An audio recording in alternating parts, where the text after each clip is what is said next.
Hello there. So that's one attempt at a better stream starting animation. I hope you liked it. Anyway, we are in for 3 very nice races. We start with Bahrain ELMS Cup. Let me load the setup from the Go setups. And let me just quickly put more fuel, because this is fuel times 2. And I think for the race I'm going usually what I do is just one right click less max pedal force for the personal preference. Anyway, hi Logi, hi Pirate King, we are live indeed, and you keep predicting very good quality results. I hope that's indeed the way today, P1s and P2s in quali and races. Good morning, Nicholas.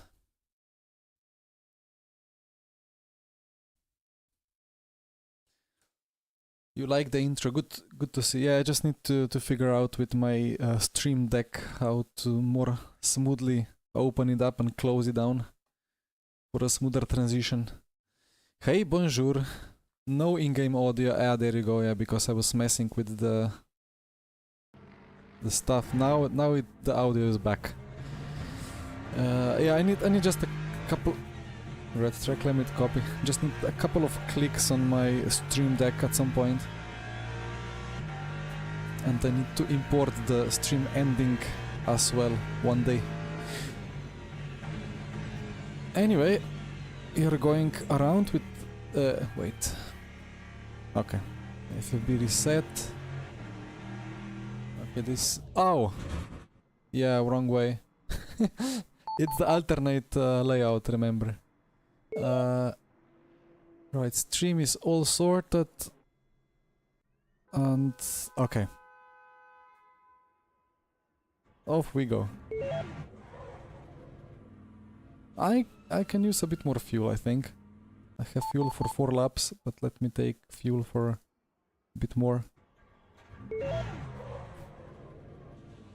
Actually, wait, 7 minutes? Just a couple more clicks. Okay, hopefully I can make use of the whole session here. One last click on the gain of the camera before I exit the pits, because it's very sunny, it's very bright, it's too bright, now it's a bit better. There we go.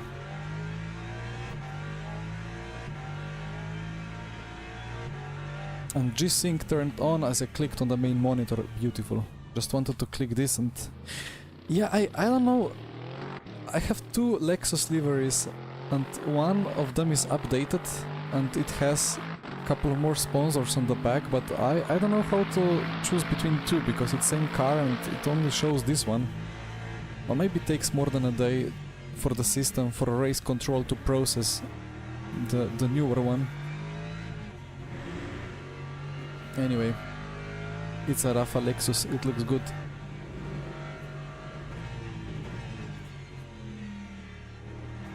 Got distracted for pit stop and bang. Oh no.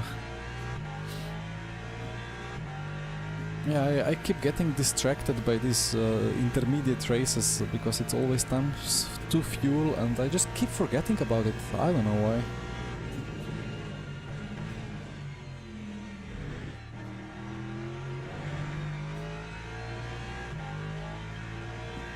Lexus offboard sound, yeah, maybe a bit more of it. As we start quali. Now I cannot do turn 1 with this, but this will be better. I might as well drive the whole outlap with external camera anyway, because tires are cold. Actually, it's been years since I live driven like that. Let's see if I can make 2 corners.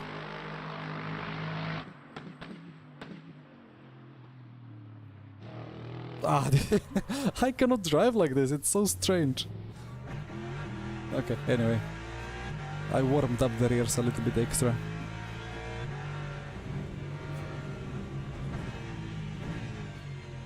But yeah, indeed, today we are going for... Well, Lexus is maybe not the best for this Bahrain outer, but it's maybe a 10th off. Shouldn't be bad. Especially in these hotter conditions, it's nice. And then Valkyrie around tracks like Monza and Le Mans, and especially today, well, as we have the Monza with the Curva Grande layout, it should be really good around there. And then I have unregistered the Mustang for GT3 Fix Championship and signed up with the Lambo. Let's see how that goes. Well, should be roughly half a second, maybe a second per lap quicker, so let's see.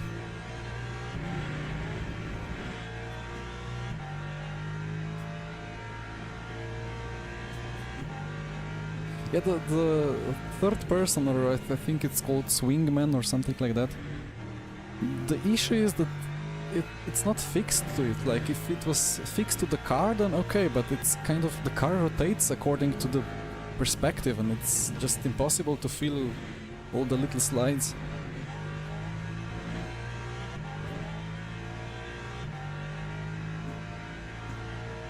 But as long as the external camera is tied to the car's frame of reference, it should be drivable.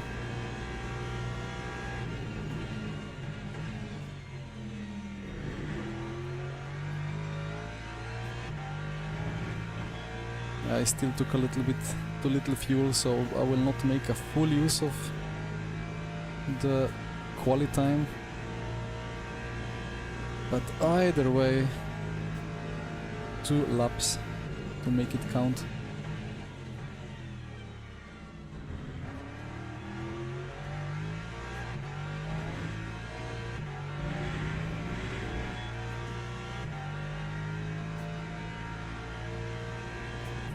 Hi Fury.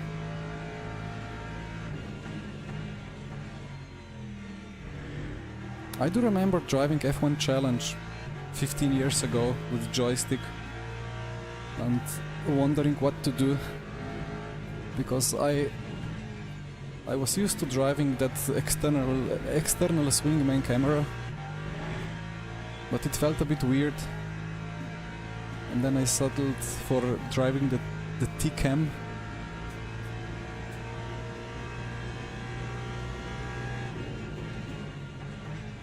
But eventually, of course, I joined leagues that have used forced cockpit camera, and then that was it. Right.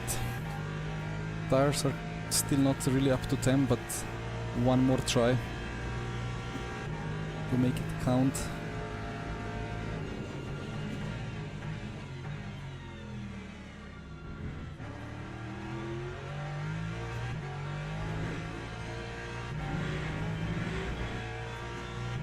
Messed up turn 1, I don't know how. I think I just broke too early.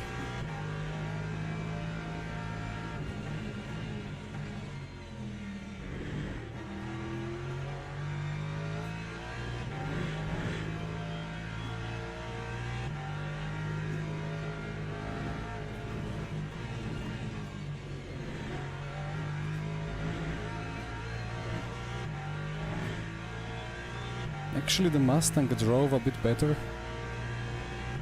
It was just a lot of pace.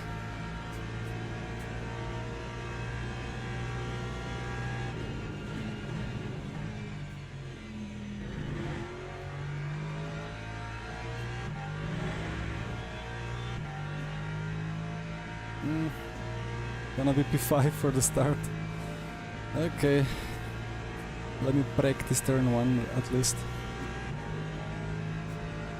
Those BMWs.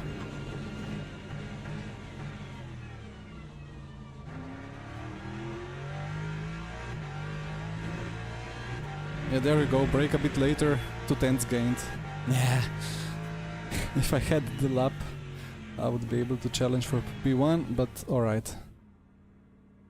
That's what you get if you don't prepare. Anyway. Where are you?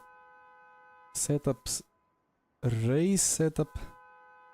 And then what did I say? I think I need a bit more cooling today. Let me open that up.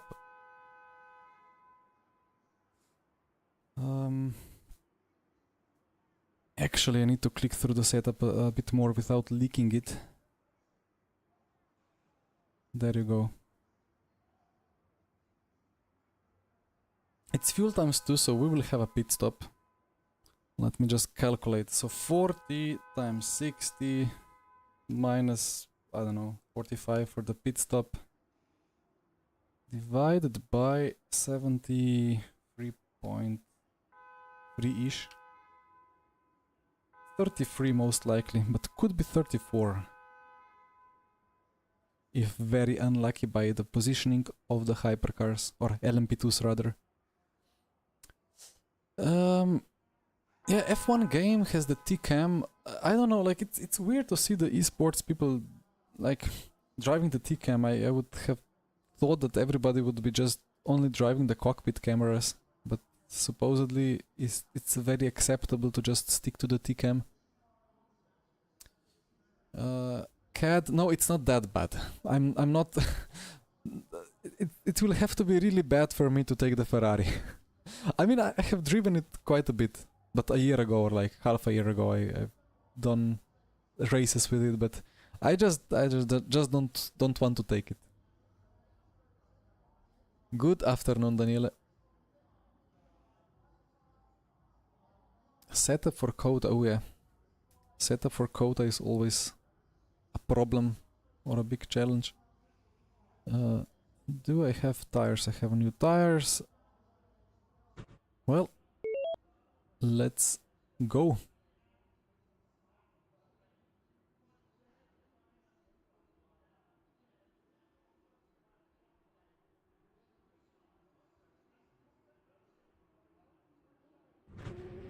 How much carnage to expect from the LMP2s?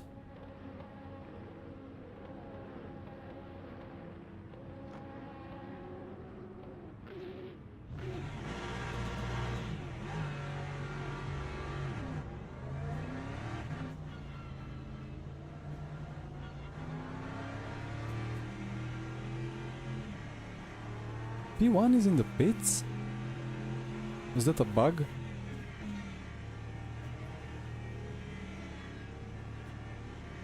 Well, is there another GT3 ahead? No?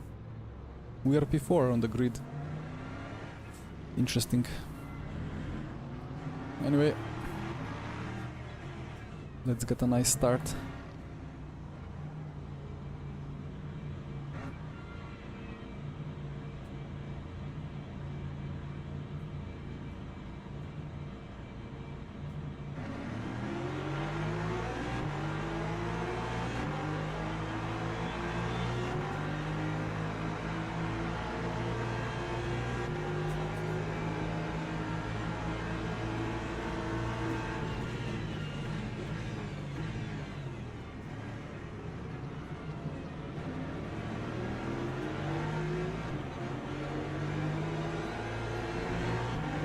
Imola from P5, well, P4 to P1. Nice start.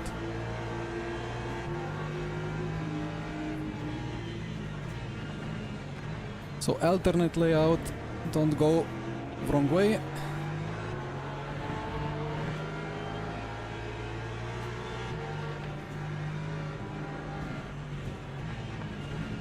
Sorry.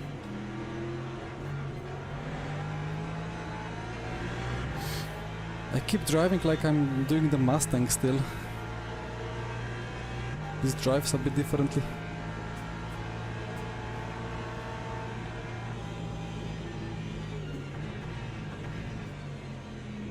Oi!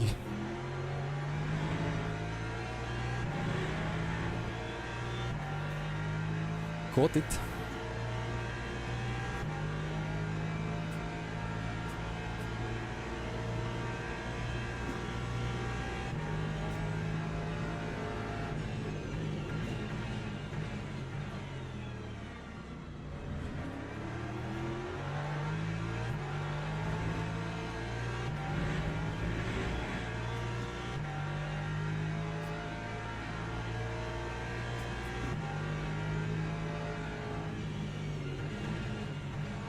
The Porsche is struggling big time with top speed, right?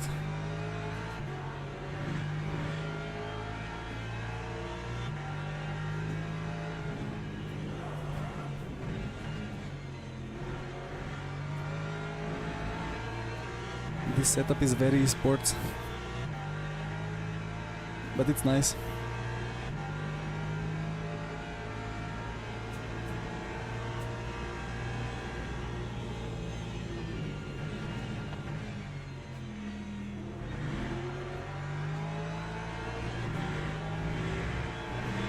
Should have maybe taken the safe one instead of the esports one if I didn't plan to practice. But this is going well.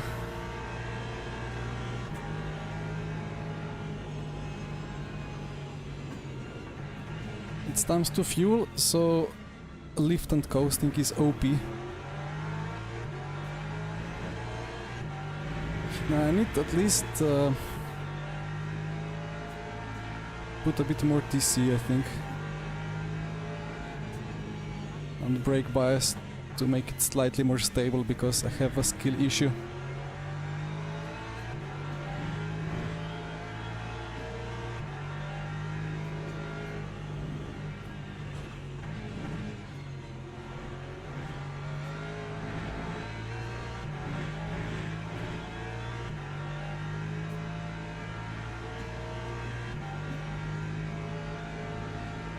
But yeah, Lexus was always quite a different car to the others.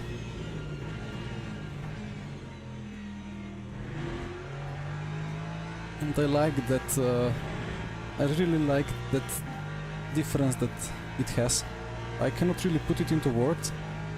At the same time, it's very solid, and where are you going? Okay, we collected it. It kind of almost drives like a prototype, just like a very, very heavy and slow prototype.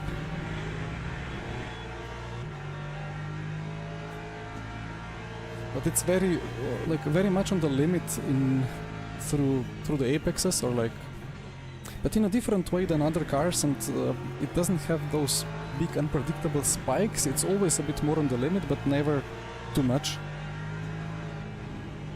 At least the way that I set up it, or I set it up.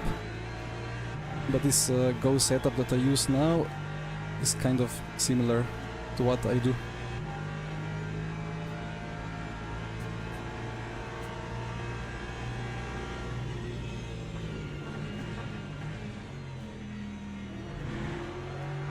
Yeah, this has a really, really nice rotation into apex. You just need to expect it, not to overdo it.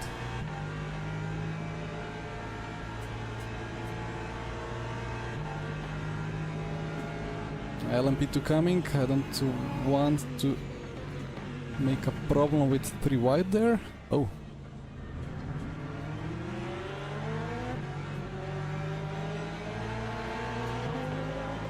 Okay. Oh. Well, this is awkward.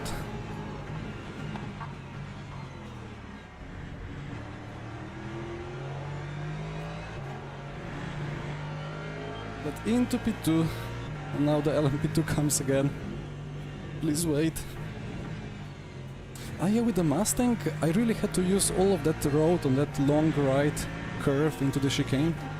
But with the Lexus, if I do that, it's so unstable.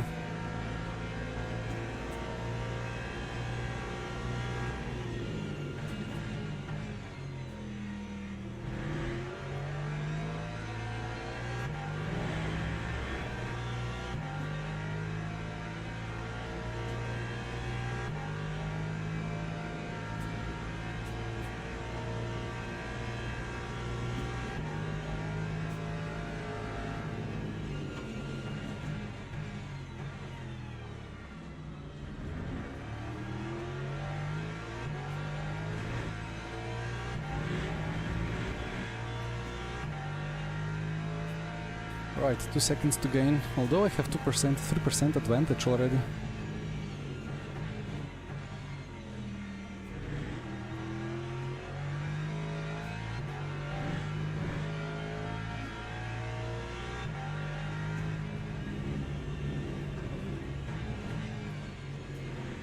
Yeah, that's a bit more of a stable line, for sure. Without taking too much of the well, light brown stuff.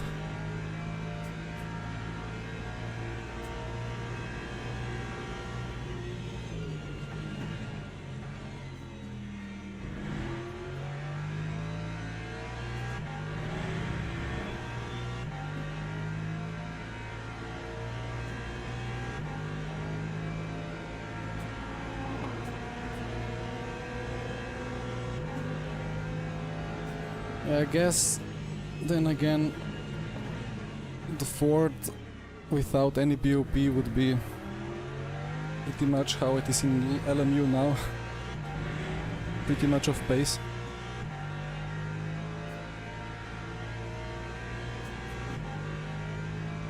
But well, that's the price you pay to make series more affordable and have better exposure and so on.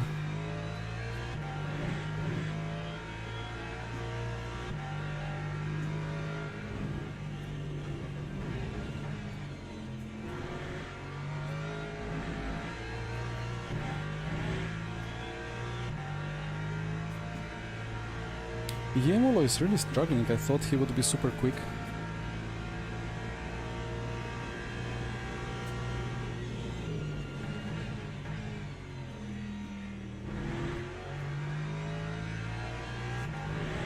Although with problems in high speed, the Porsche probably...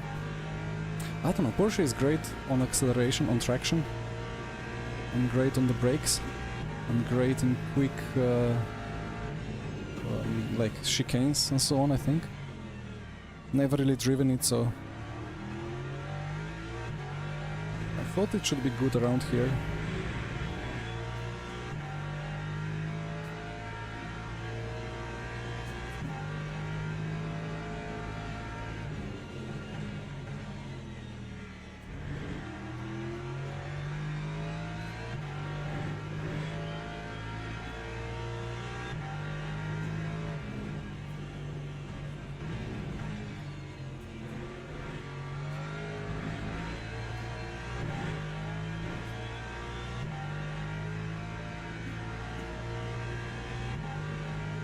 And yeah, James Baldwin is hopping into the Mecca indeed.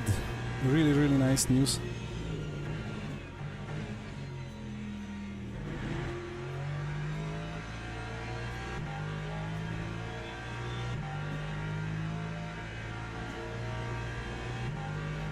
Yeah, the curb before the chicane, yeah, for some reason Lexus is struggling there, but I think there is a way, like you need to take some of it, right? Because if you don't, then you just make your chicane entry much more sharp and you just lose a tenth instantly.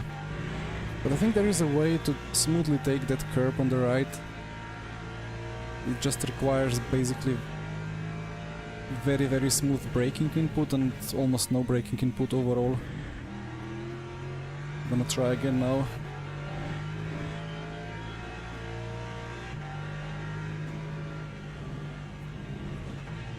Yeah, just need to stay very, very smooth. But just opening it up for the chicane makes it worth it.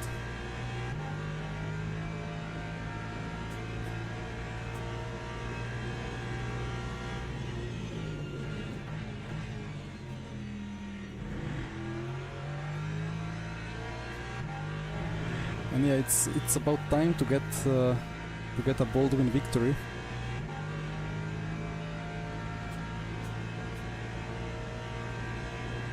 Looking forward to his videos on the topic.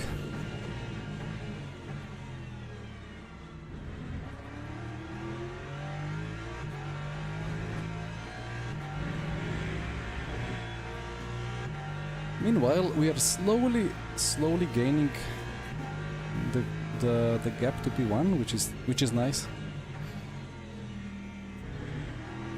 Although I don't know if I want to make it a battle on track or in the pit lane.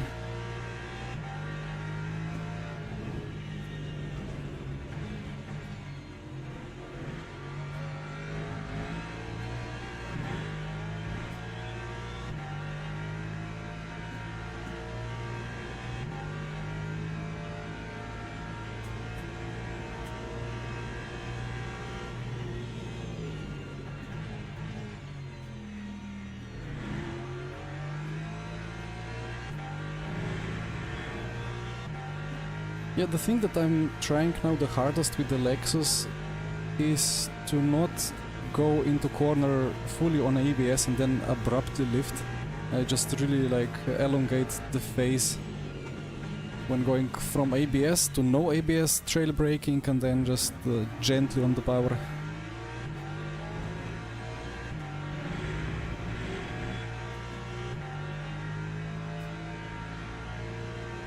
Do it for the content. Copy. Well, the leader is trying to give him a chance by messing up some corners.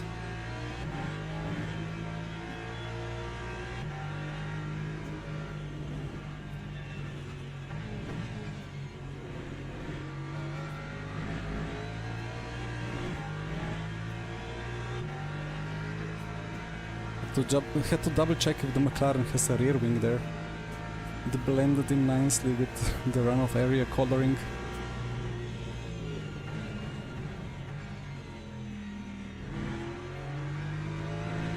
I really have to drive it almost like, yeah, as I said before, like a prototype or like even an F1 car, because I cannot just throw the car in like a touring car, but I need to progressively use the grip available for the rotation, which I enjoy.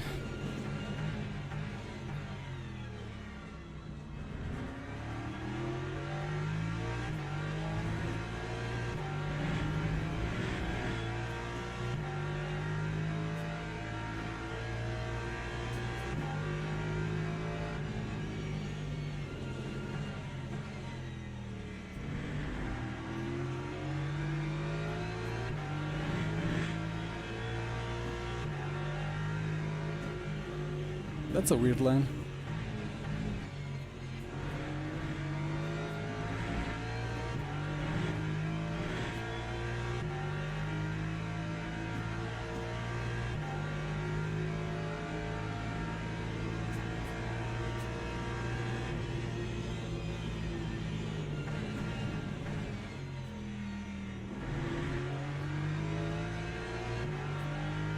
Here we go.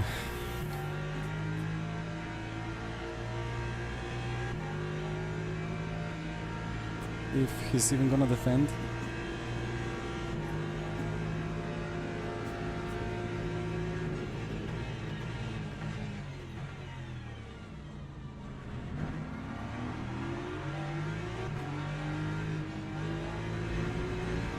Well, in fact, it turns out that outside line is not that bad.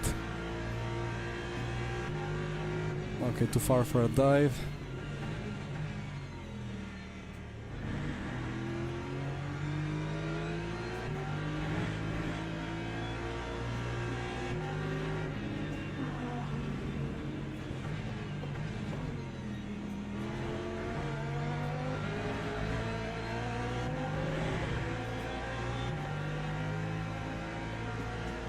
Here comes the swarm of LMP2s anyway.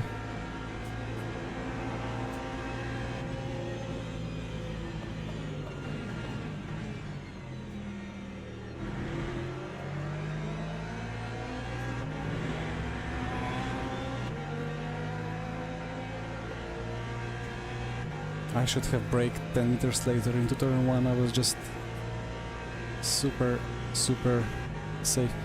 Jay West, is that Gamer Must leading the race?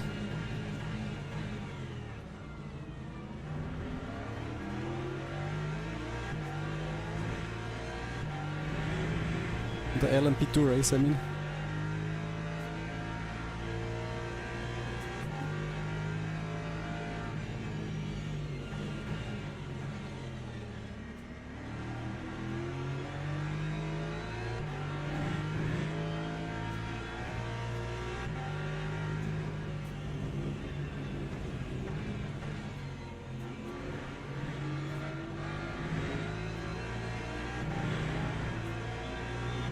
He's not live, but it could.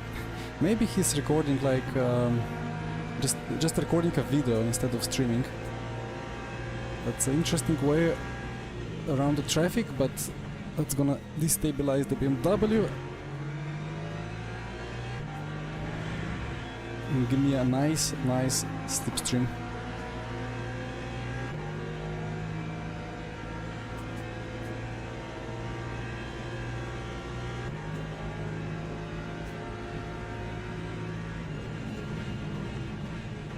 Okay, I'm not in the F1 car anymore.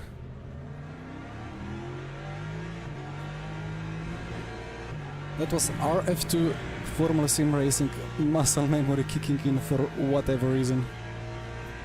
Because the normal braking point in F1 cars is the 100-meter board.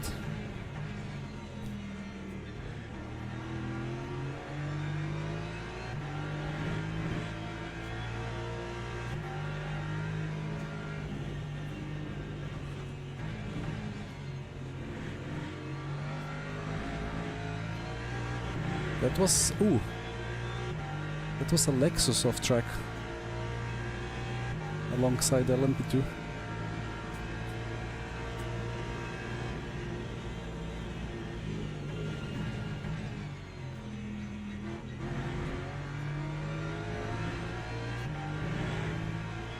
The traffic is really trying to make a nice opportunity for me, but I am not taking the advantage of it.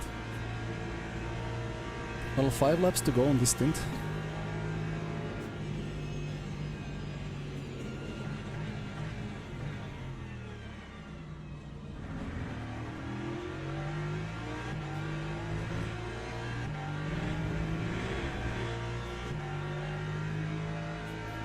Yeah, paid actor. He sent me his PayPal before. Okay. Yeah, the setup is proper esport setup. It gives the rotation wherever you want it.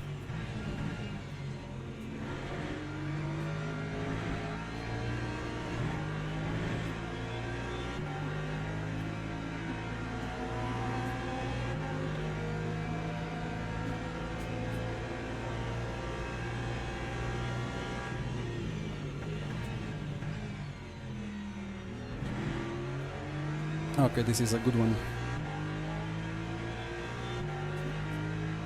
But now he's defending.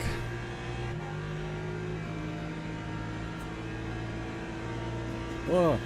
Oi!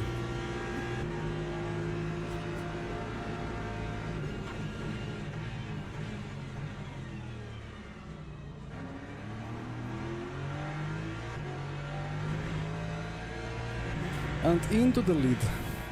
Why is the outside lane so powerful there? It doesn't make any sense. Or does it?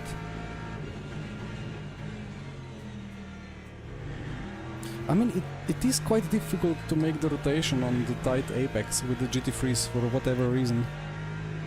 And to put the power down.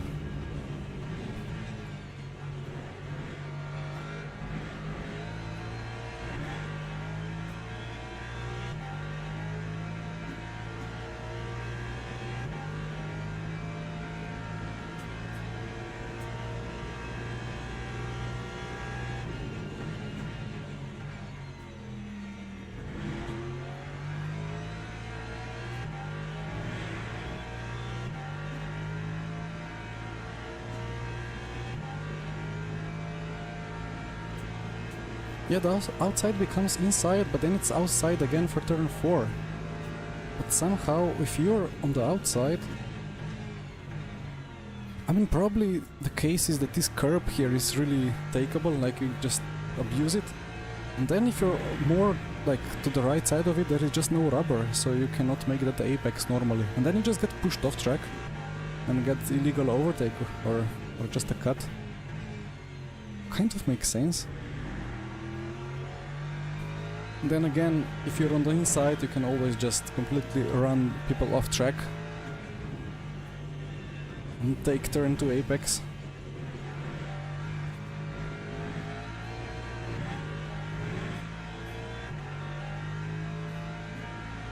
Camille, I am using how was it? I think I had 45% in game, and then it was 17 or 18 Newton meters in true drive, or whatever it's called.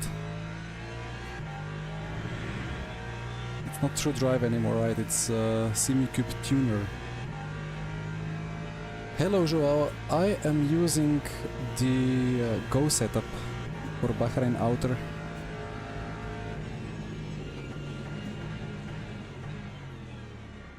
Well, that's one inconvenient LMP2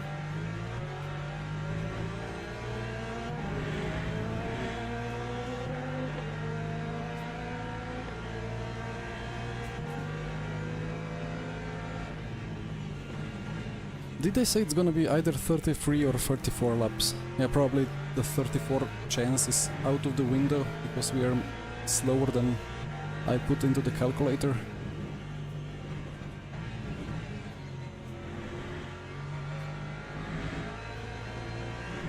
So I am going to do 20, so I need 13 laps for the second stint.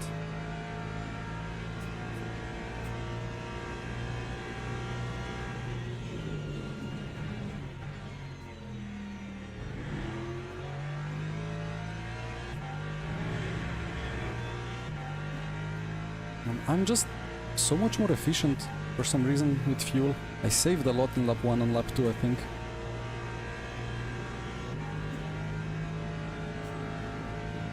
GT3 fixed, I think it's at Le Mans.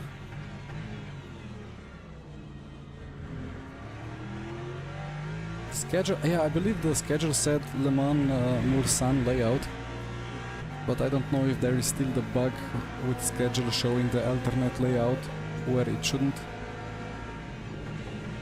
Although for the silver races we're actually doing the Monza with the alternate layout, so not fully sure.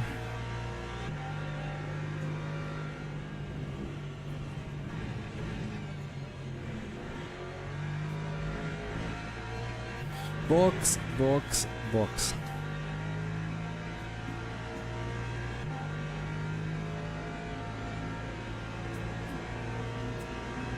Oh yeah, the guy boxed with 10% or 6% or however much he had remaining.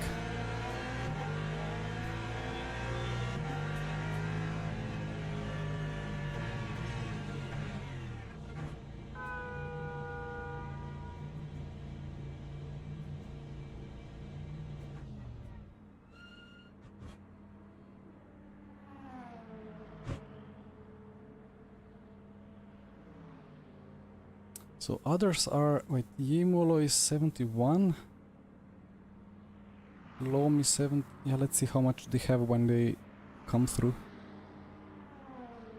I might be slightly under fuel, but I don't think so. Maybe they just went a bit safer.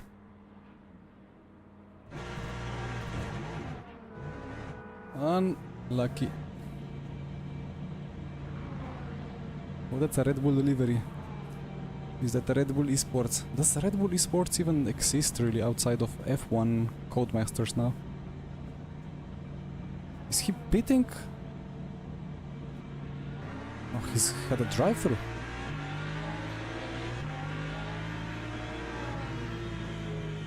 Well, I'm a bit stuck here, but into the lead. As expected. But quite a margin.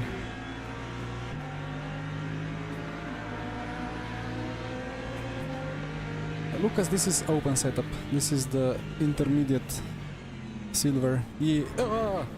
What is this about? Man! Okay. That's was that on purpose or what was that about?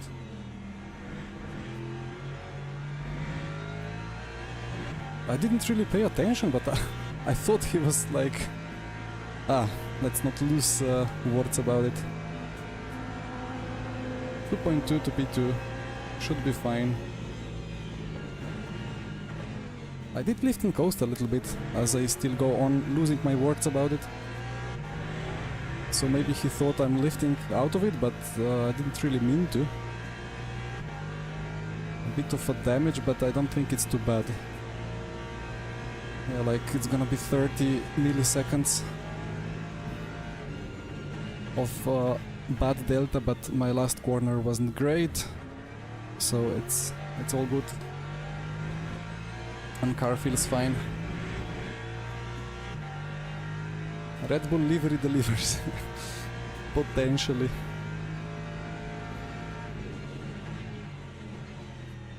I mean, we've got like 4 splits or 5, so it's not like...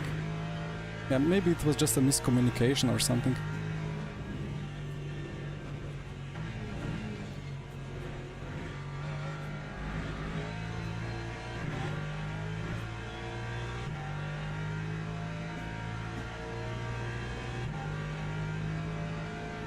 I mean, he turned in and then he was sliding.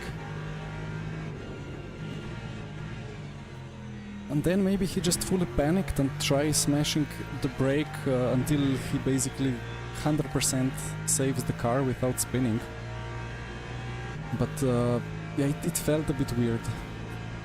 Anyway, fuel is a bit marginal, but it's fine.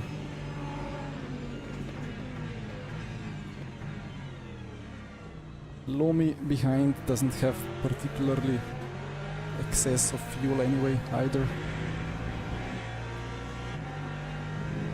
And Imola just keeps losing time, I don't know.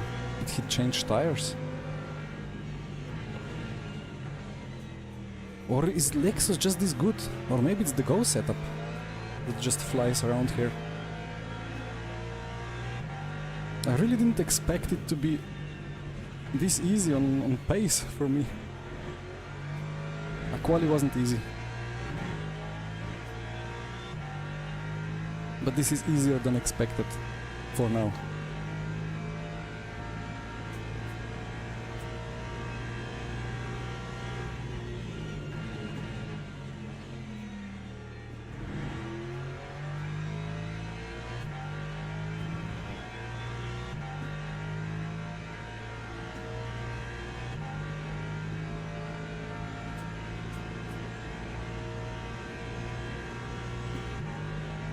Yeah, Lexus is great with tires for sure, but by that I mean it heats up the tires less, so it's great in hot conditions, but it's worse in cold conditions, because if you have tires that are too cold and out of their temperature window, they will wear more.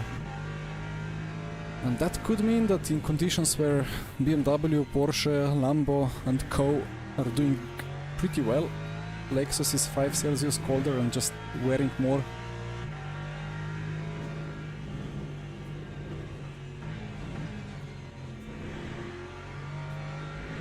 But this is nice conditions for Lexus for sure.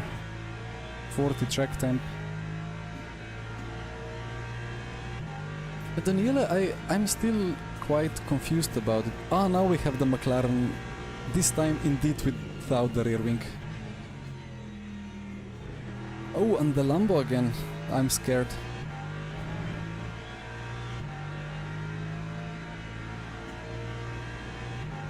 I don't want to blame him into like for the future offenses, but I'm scared going for the move. Okay.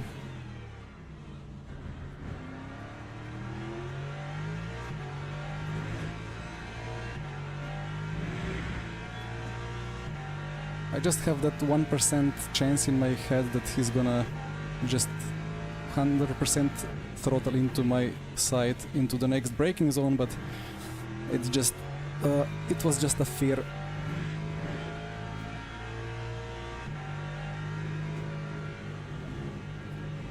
Yeah, Daniel, about the setups, I don't know. They really matter a lot to make the car stable, but they don't necessarily bring a lot of pace out of the car. As long as the setup is not too oversteery or too understeery, I think if you're happy with the balance, it's probably not really that far off, 2-3 tenths. It seems like the tire temps matter much more.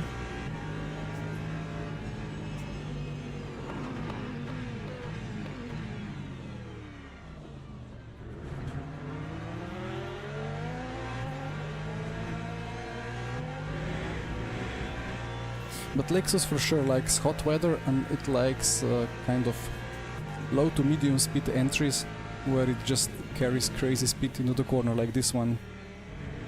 It's so much more easy to do it with this car compared to some other cars. Or like Kota last corner is a prime example.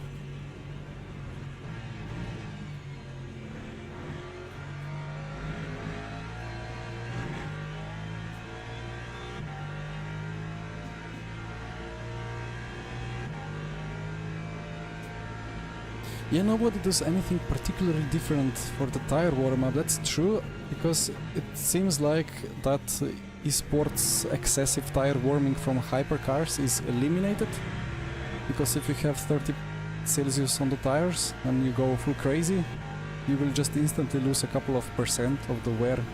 It just doesn't make sense to overpush it, which is great.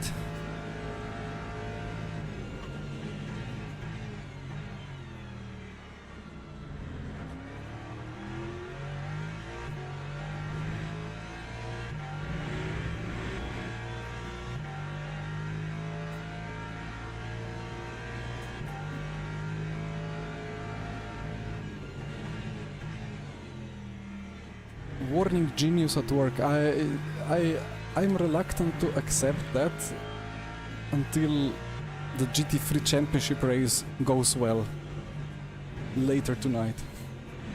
I need to have that one going well for me.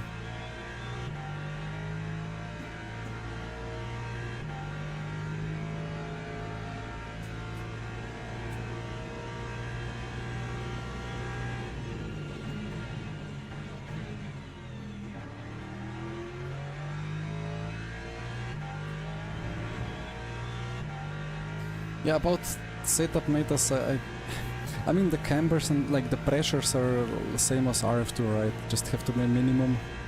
The cambers still seem to work similarly, just never go too high on them, but you can alter the car balance quite nicely by making, well, you can make it more understeery by increasing the rear camber, or more oversteery by having more delta front to rear, let's say.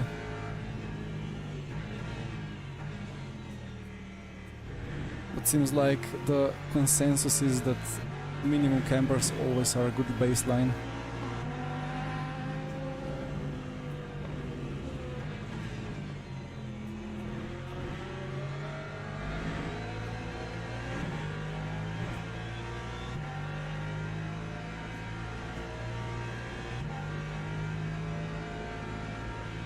Ah, okay.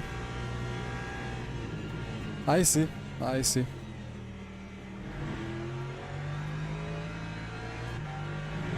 Well, you know what? It's a good idea. If I win GT3, then I'm gonna steal your moto, and I will call myself genius at work. It will just have taken me some weeks to abandon the bad cars and take the actual competitive car, you know.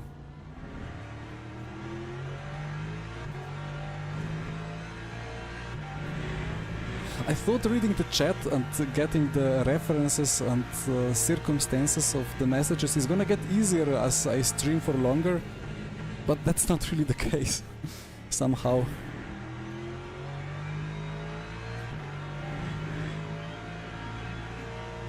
It's funny when sometimes I look for clips in the streams, and then suddenly I see like messages that suddenly just have a completely different meaning than what I understood when I was actually racing. Or I see messages that I didn't even see before. But well, I guess that's live streaming. It is what it is.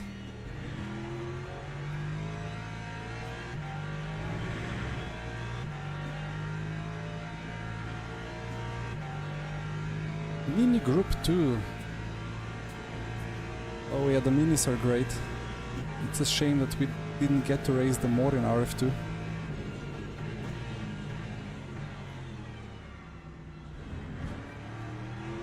Although to be honest, I did one proper race with them in the online system, and it was a brilliant race, but I had no pace at all. I battled for P5, P3. I just didn't know what to do with the car. Which is what now notoriously Max Verstappen is saying, that it's anti-racing or anti-driving to have front-wheel drive cars. And that's how I always felt in RF2. Touring cars with front-driven axle, I just had no idea how to approach them. Yeah, two geniuses at work. Ego, it's 49-inch, ultra wide, 1080p vertical.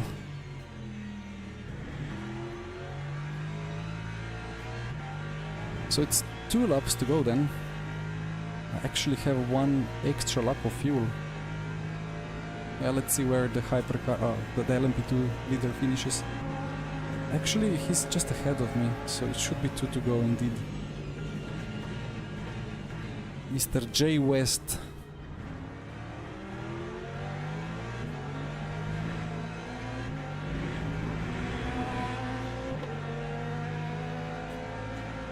BOP touristing genius, yeah, maybe. I mean, I'm a proper BOP tourist now, registering mid-championship after 4 or 5 races, going away from the Mustang. But oh well, it's special circumstance. Can't race a car that's half a second or more off pace.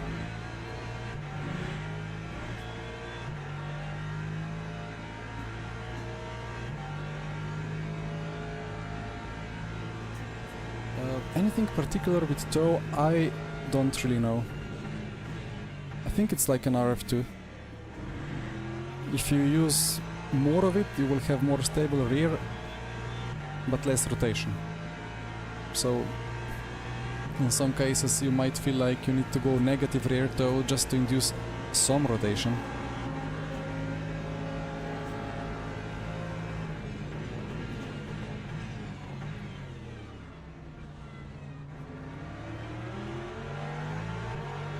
As I'm getting confused by seeing 2 different flags here.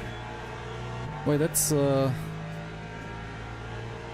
well, is that Dutch and Belgian flags? Or was it French and Belgian? Oh, I'm super confused about flags now.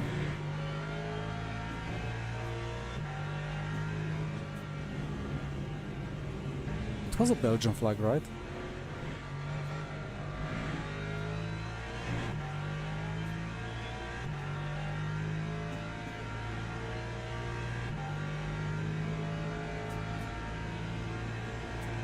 And Daniel, about the tow, remember that if you put 0 tow in the setup, it doesn't mean you will actually have 0 tow. It can have a lot of tow travel. So this is it, right? Yep. P1 it is. Well, that was a surprising race. It felt difficult in Quali. It felt interesting and kind of doable for a podium in lap 1. And suddenly everybody just lost a lot of pace. Well, GG. I wanted to just quickly check what happened with that Red Bull. Ah, perfect clicking. So he has blue flag, I go for the apex. Bam! Then I try to collect my car.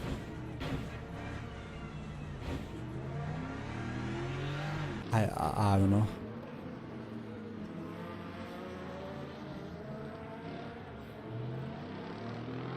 I don't have an explanation. He sees the blue flag, he knows I'm there. Just turns into me.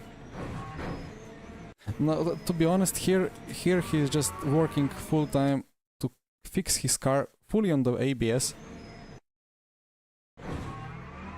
So I will not blame him for a brake check. But this one here, I don't know. Anyway, on to what are we actually racing? On to Monza. Ah, shouldn't have clicked because it was already loading. Well, 0.9 is 0.9. P1 Sebastian, Forza Ferrari.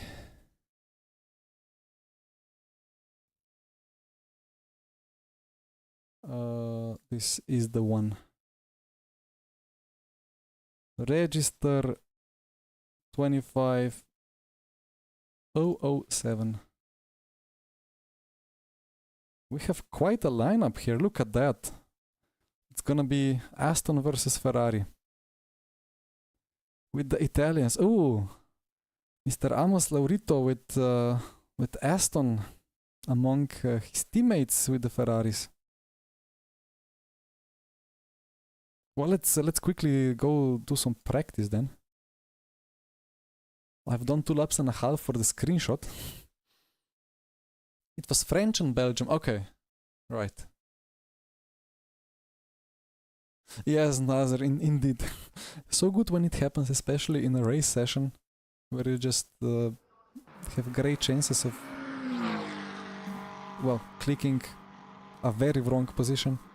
Especially with, like, I hope that this vertical thingies would be actual laps, so you could, like, kind of have counted laps and then you would click on it, but they have not been thinking that that's a viable choice for the design. Okay, so this is fixed setup.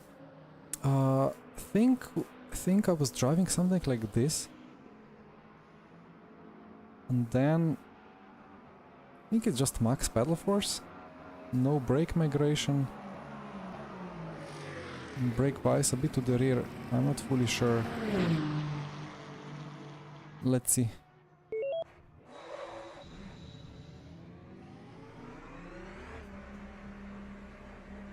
Oh, one extremely important thing that I must not forget. There you go.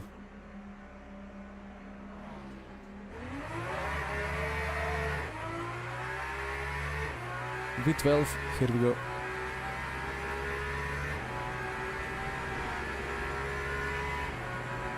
That's a Ferrari.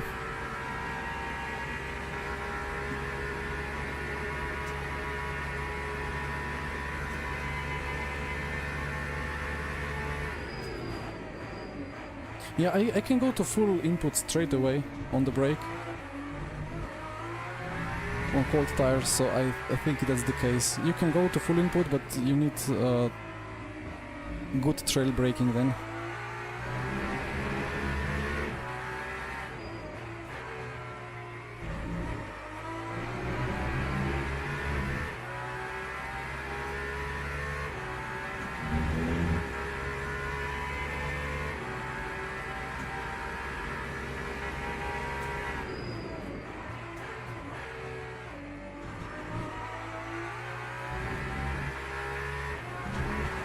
Oh yeah.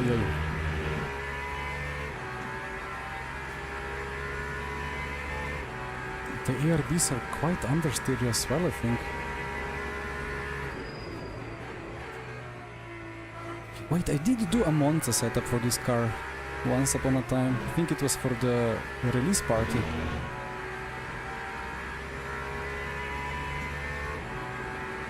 Music indeed. Sub-Z, hello, I have used, it was 9 ABS, and for the brake bias, so I think the default eSports Go setup had 46 point something, but I went to 47 point something. It was too much rotation for my lack of practice.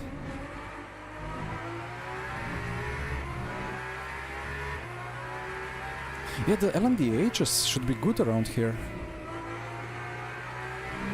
So let's see the Porsche. It shouldn't be too bad.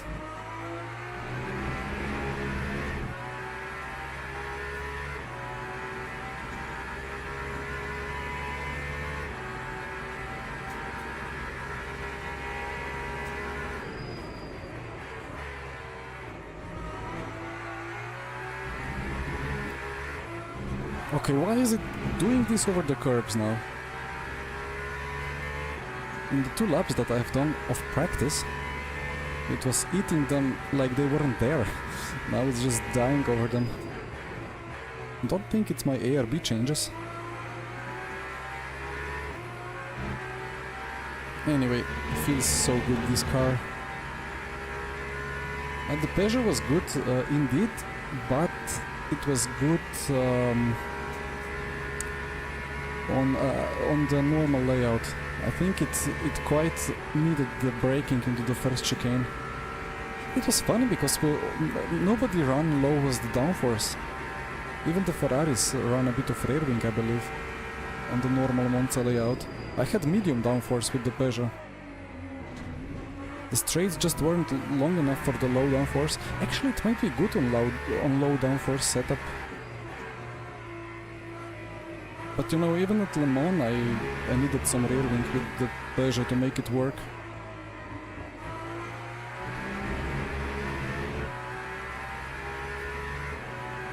Porsche domination is coming. I see. Well, we will see all in 5 to 10 minutes.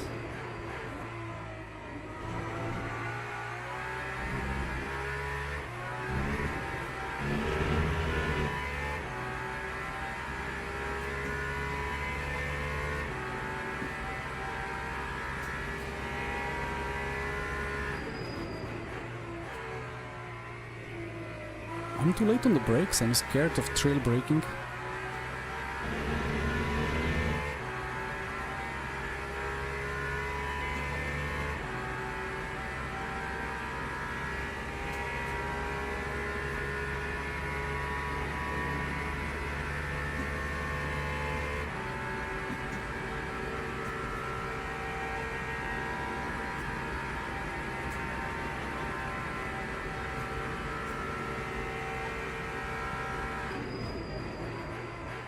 There goes Laurito.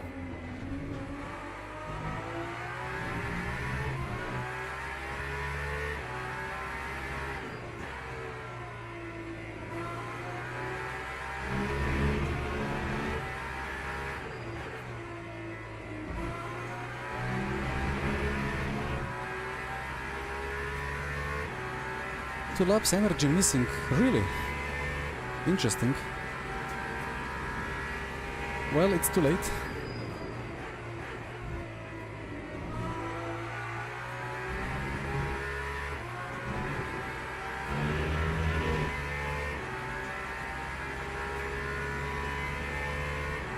Grigoletto in the Peugeot. Interesting, that's gonna be quite a race.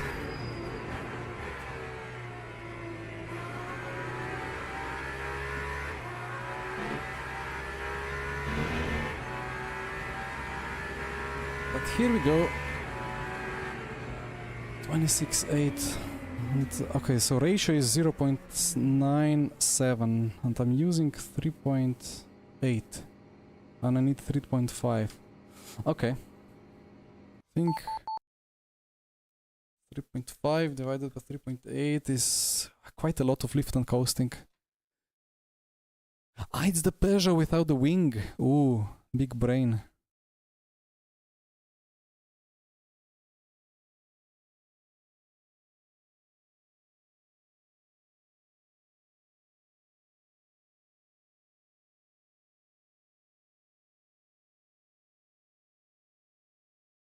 Yeah, let's hope the pace is good enough here, so I have the margin. And you know, with some slipstream, you can always get away with lift and coasting. Let me just fix these millimoles, it's a bit too high.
Okay.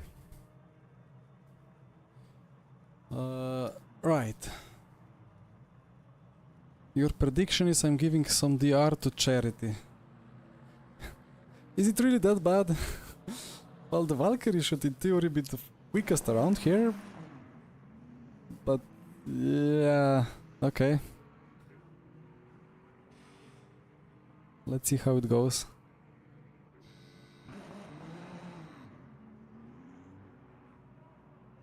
So how long is Quali? 8 minutes.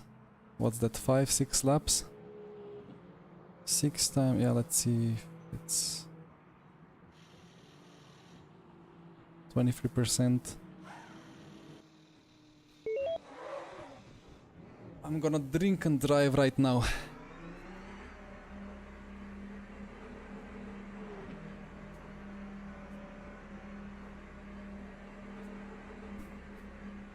The great esports drink of H2O.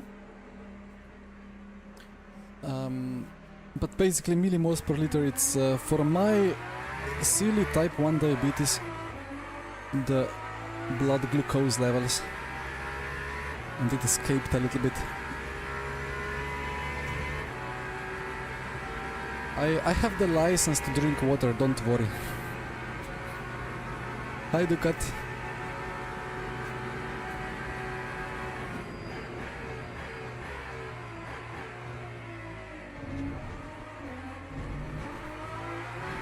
So, I hope then that the Valkyrie can beat everybody else in Quali and then I just somehow survive the race.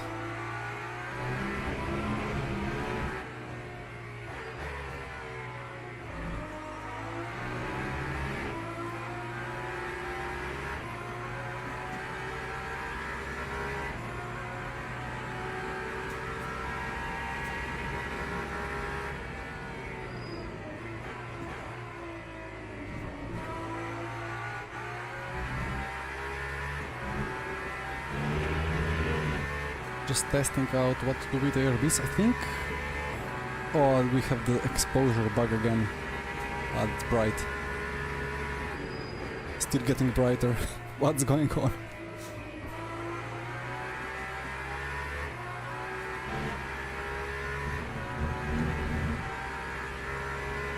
It's not going away.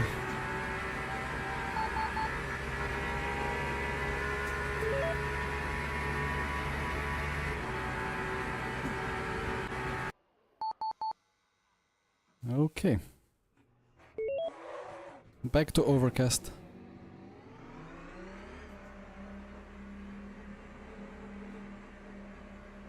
It's daily gold indeed, Ducat.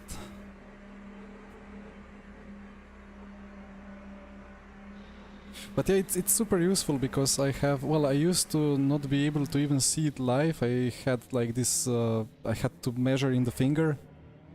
Then I got the sensors, but I needed to always scan them with the scanner or with the phone on my like arm. And then they finally developed the continuous measurement through Bluetooth. And then our dear programmers are happily able to take that information and display it on anything through SimHub.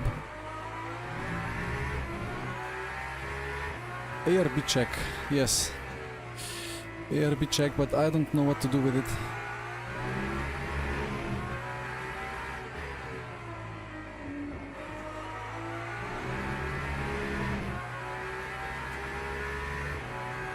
Not sure if 2-3 was 2 esports. Let's keep 3-3 for now.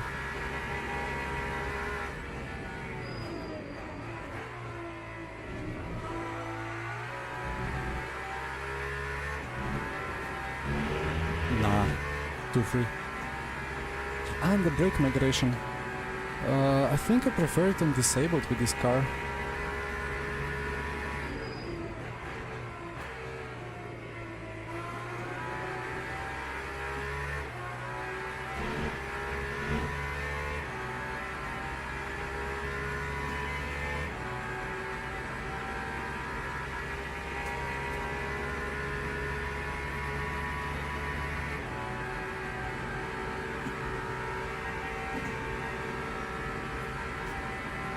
Tire's not up to temp yet.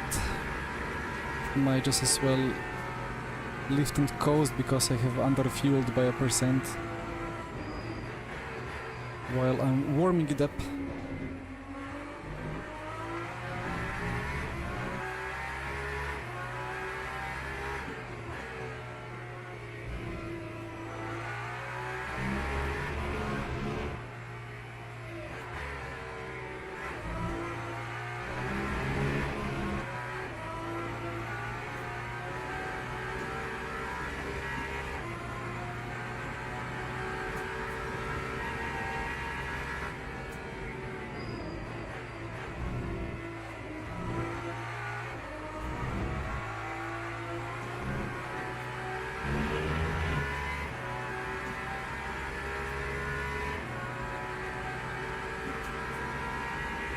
Well, Kamil, that's how the Germans decided it should feel.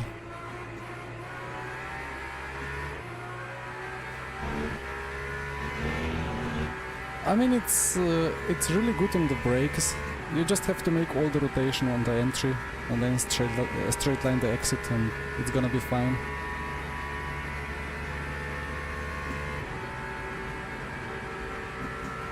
Anyway, let's do that 23.8 or whatever, gonna be the pole.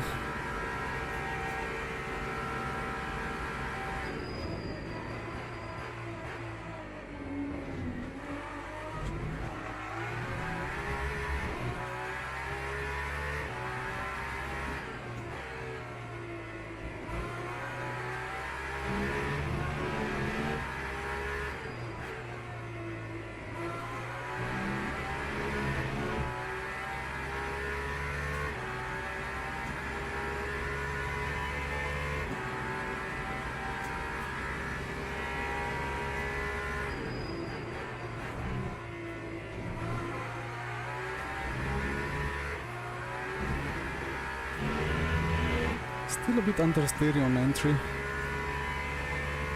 Not sure if I should do +1 extra kick on the rear of ARB.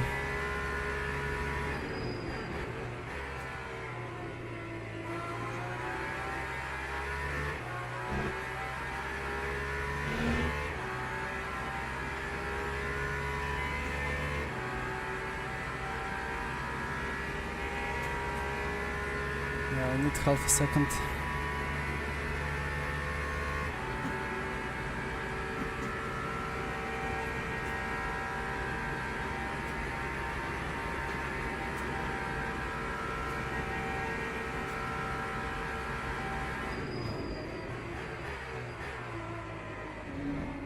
What am I doing?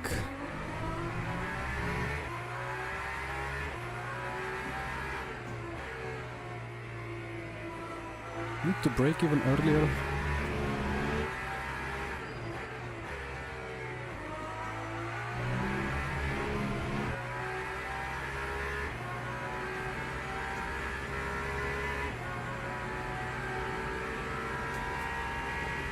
Yeah, the micro lockup is for sure an issue. I mean, not even for just the stability itself, but also for the rotation, because the front inside can sometimes just like lock up in such a microscopic way that you don't really feel it like a lockup. It just understeers a little bit, and then you ask yourself what's going on. But it's the lockup.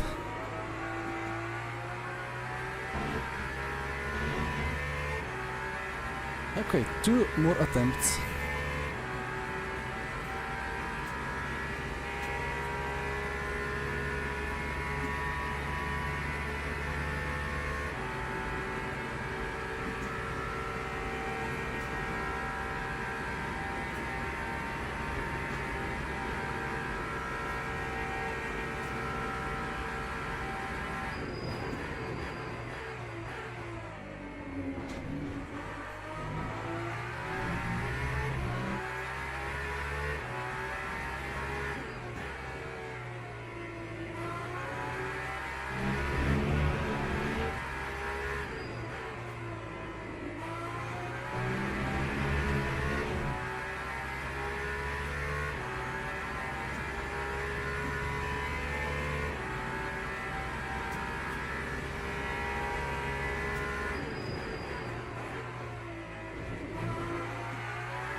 Can I gain 2.5 more?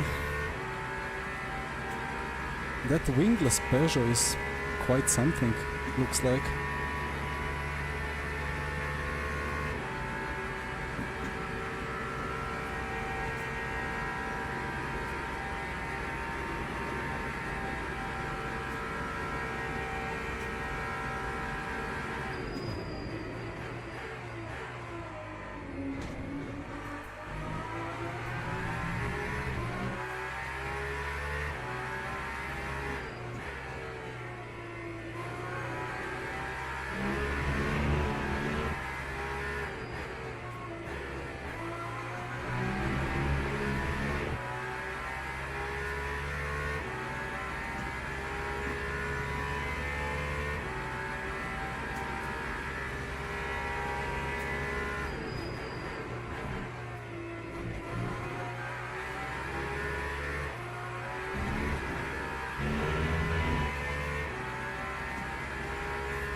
Into P3. P3 is good, right? I'm gonna take P3. But I need to be P1 into the first braking zone. Otherwise my fuel saving is not going too well. Yeah, now... Now what? Supposedly we have 28 laps.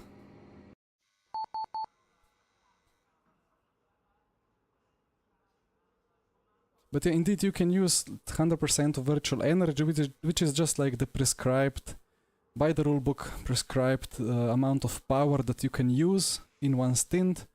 And this is then the ratio of how much liters of fuel you carry for that stint. Like, it turns out that with this car, in one stint, I will burn 97 or 98 liters.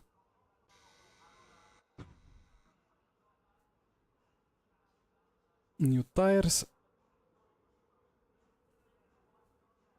This thing reset itself, right? One session moved. Well, one last check. 40 times 60 divided by... We're doing 25s. Why do I always forget about the lap times? Come on. Yeah, 25. Let's say 26. It's gonna be 28 laps indeed. So, fuel saving, here we come.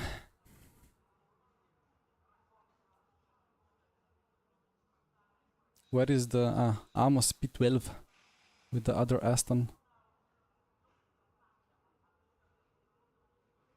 Interesting that the Peugeot is still that good, the wingless Peugeot. But if there was a track where low downforce Peugeot would work, of course it's this one. 2, 4.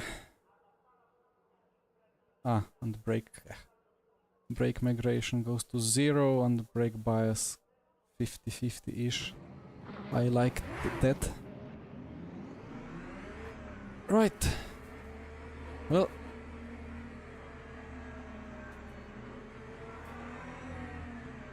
Let's try to make best out of this.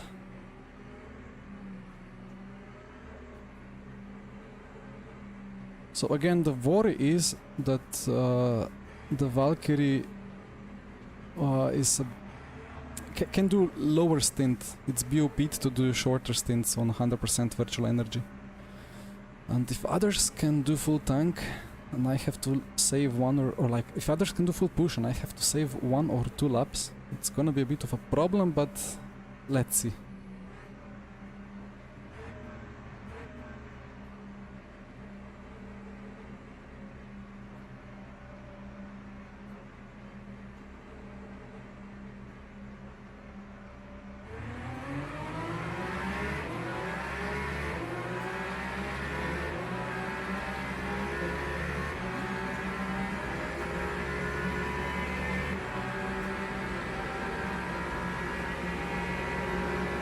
Where is the top speed? Isn't Valkyrie supposed to be quick?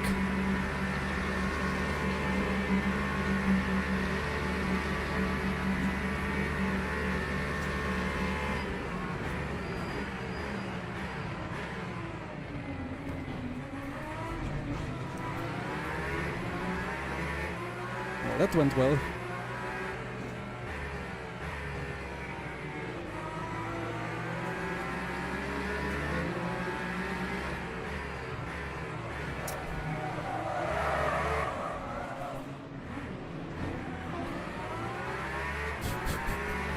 I don't know.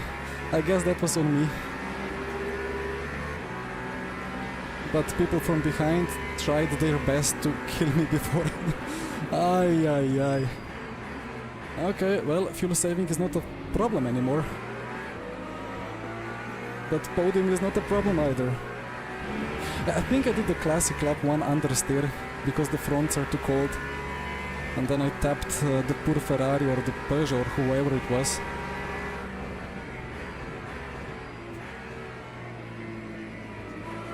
But where was the top speed? I thought the Valkyrie would just out-accelerate everyone. I mean, there is no motor maps. I mean, I don't really have a damage at all, so that's good.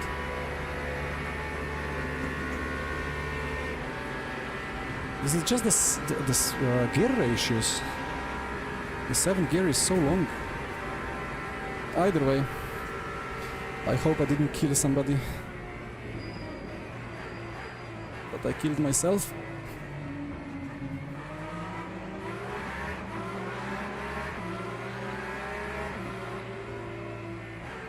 And now we are indeed having a nice DR donation once again.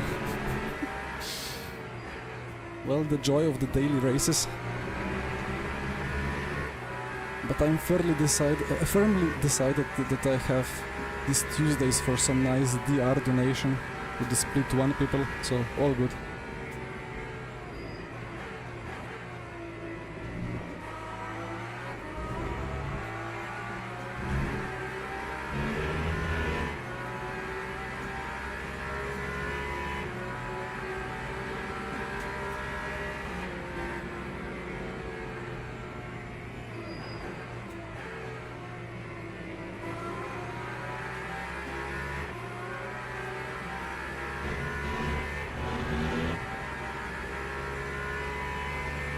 Right, well that changes things now.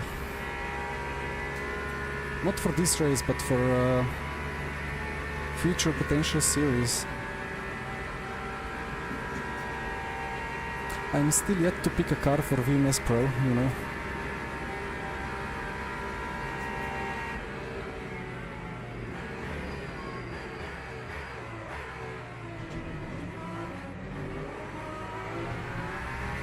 Thank you.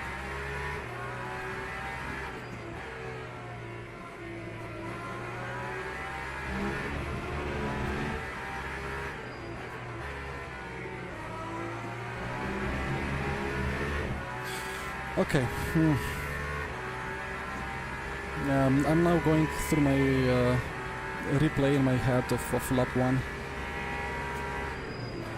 And I'm not sure what to think of it. I think I just realized I just got completely eaten alive and my whole plan was shattered, so I just tried to go for a gap and forgot that the front tires are still cold and that they will just not grip. Luckily we all survived.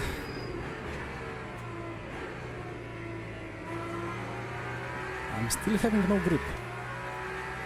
There is actually no damage. No repairable damage.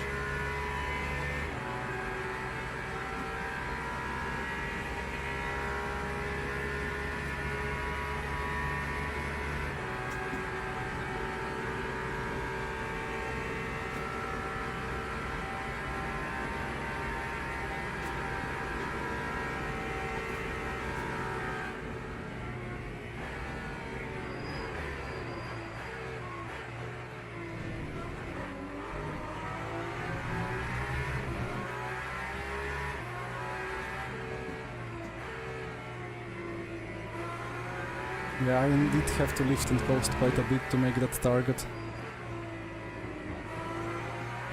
Man, I thought I had the best cars today. Well, Lexus was really good at Bahrain, and Lambo should be good around Imola for the next race. But I thought the Aston would work really well here.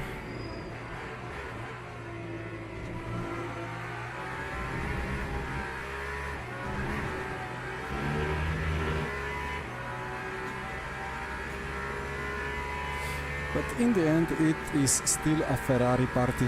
Whatever track, whatever configuration we go to, the Ferraris will be top 5.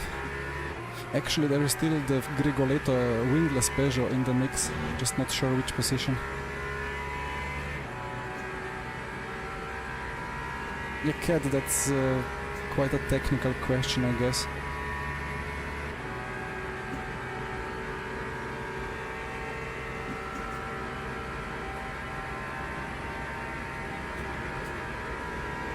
Actually, Pierre, I think the Lambo, the Valkyrie is not too bad over the bumps. Like, this curb here, it takes it much better than most other cars. As I fully fly over both anti-cuts and instantly disprove myself, but you know, like, I think with the Peugeot in VMS Pro, it was a bit more difficult for me to confidently take that anti-cut, the red one. There is something wrong with this lighting and exposure. Like, the track is super bright and then the car ahead of me is so dark.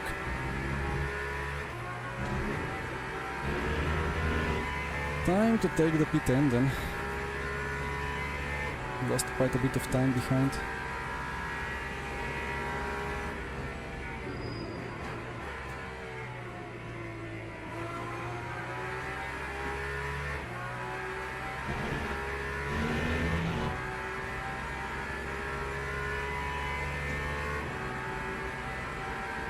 Ah, it's been like that for a while, I see.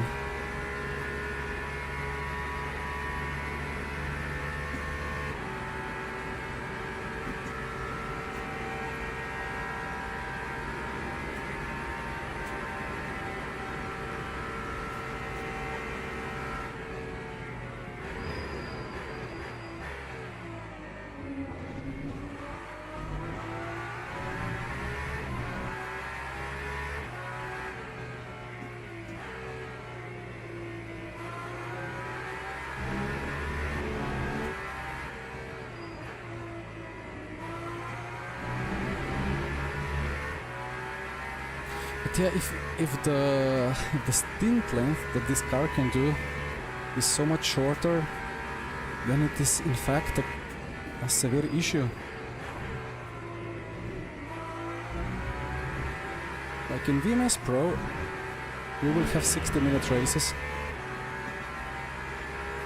which means that it's quite important for fuel, as some of the tracks actually are so fuel efficient that cars can do a whole stint like in 60 minutes, or rather they don't need to box, like Interlagos or Crota. You don't need to box even, you can do 60 minutes with one tank.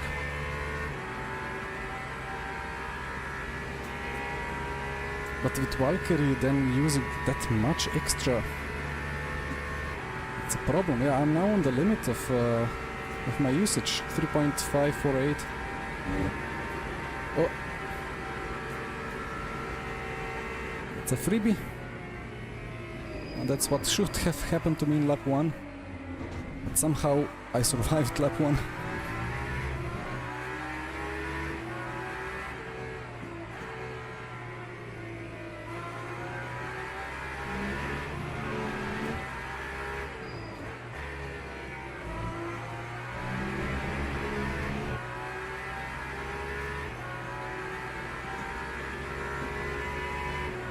It's lack of hybrid, but at the same time it's BOP choice. They could just make bigger allowance of virtual energy, and it would mean that you start then with 110 liters, while the Ferrari starts with, I don't know, 85.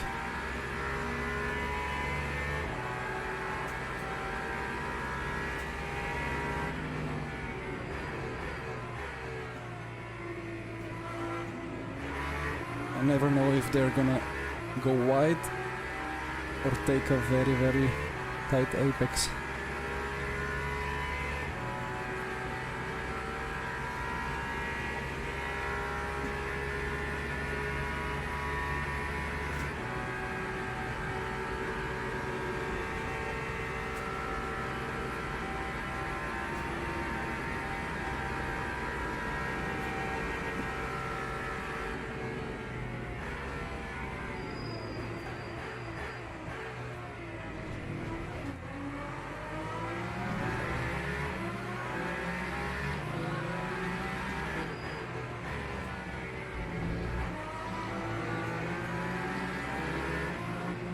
Not gonna do it again.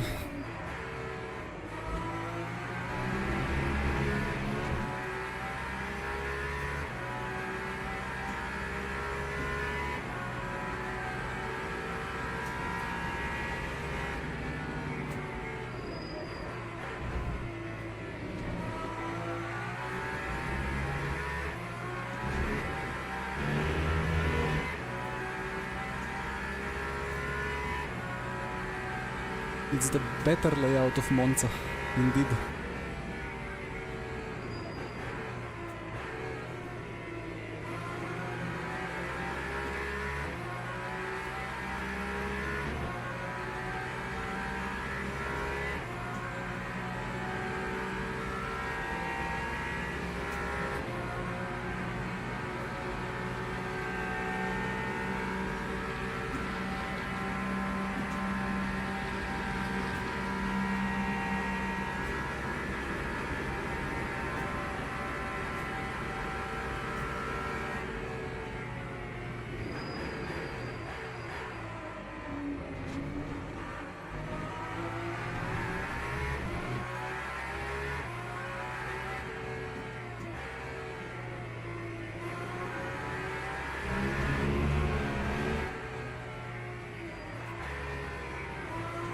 Second gear is too short.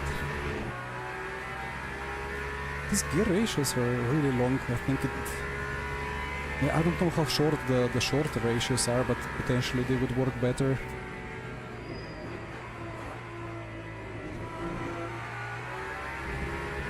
You don't really accelerate through the Curva Grande section. It's just so loaded and so bumpy that you just naturally scrub off a lot of speed. But there was a bit of top speed, right? Maybe it just takes forever to build it.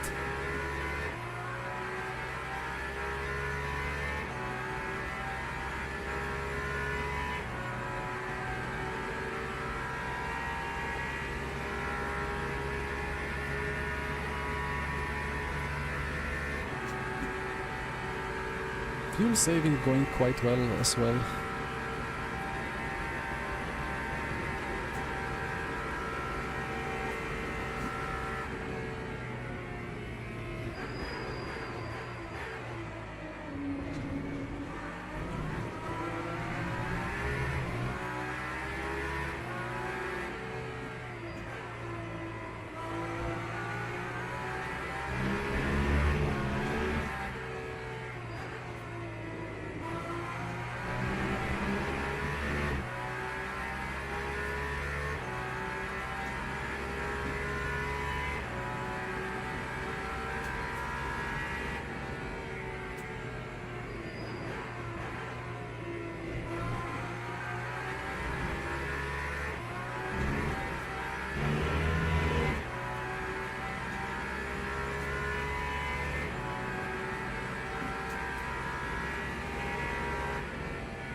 Another juicy toe.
Can I get that P5 at least? Maybe it's on card still.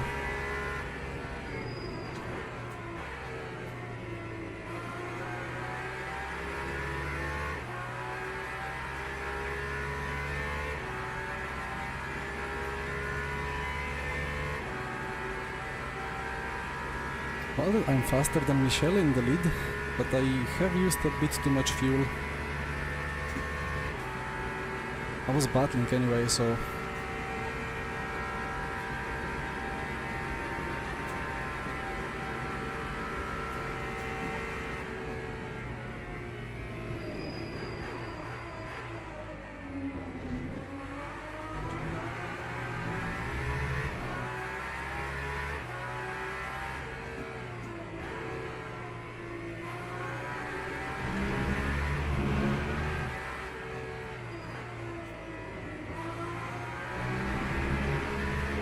I do like a little bit of rotation, but the fronts are in the better shape than the rears still. So I guess I keep the CRBs 2 and 4.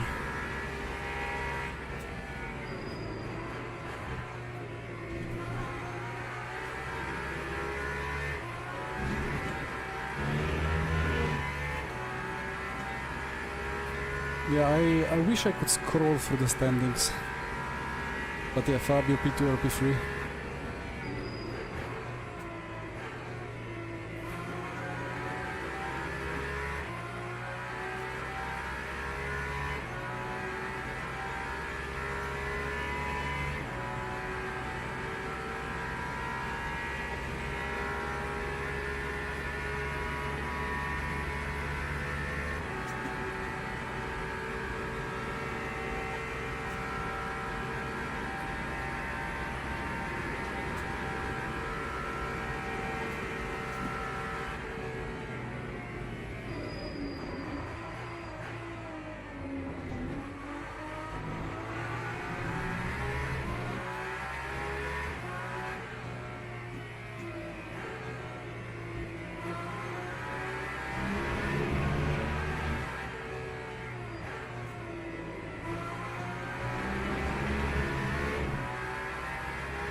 Convenient to play as GT3.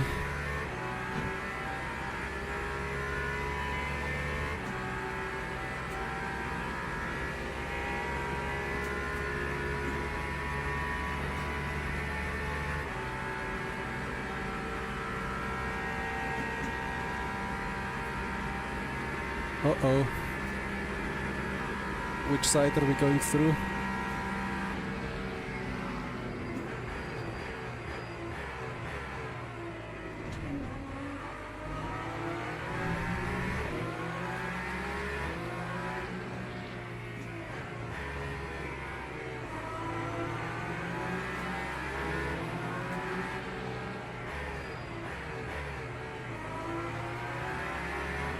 That was less convenient.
we're gaining on P5 as well, quite a bit. Good to see.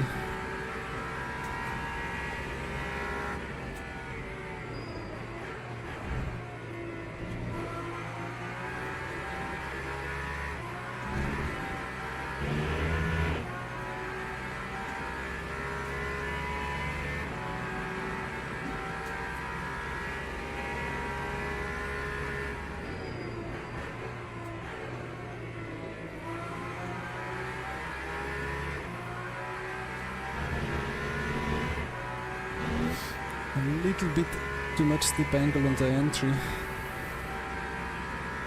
Just costed me that little bit to make the overtake possible, I think.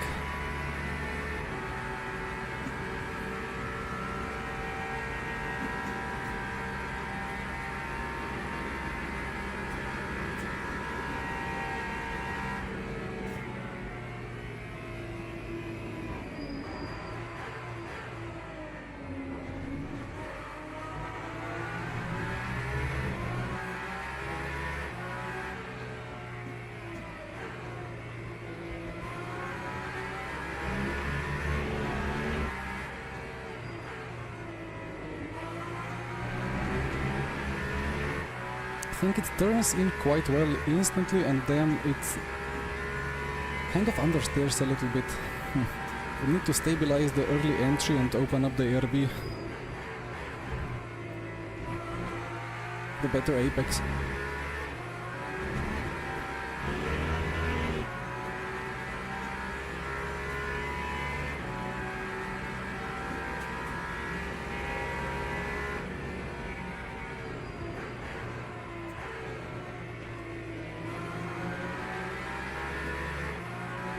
But this is nice.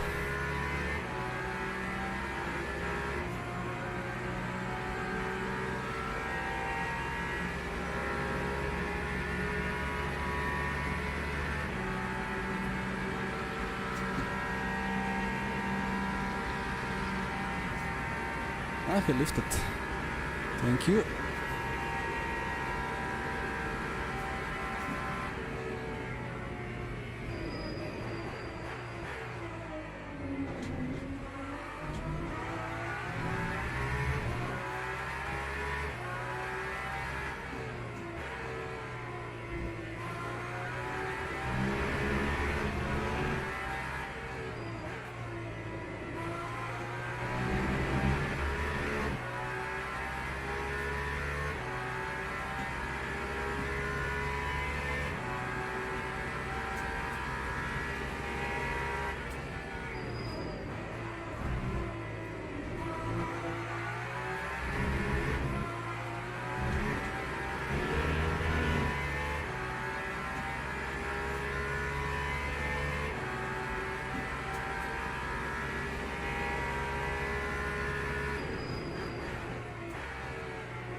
He must be in P2. I don't think he died.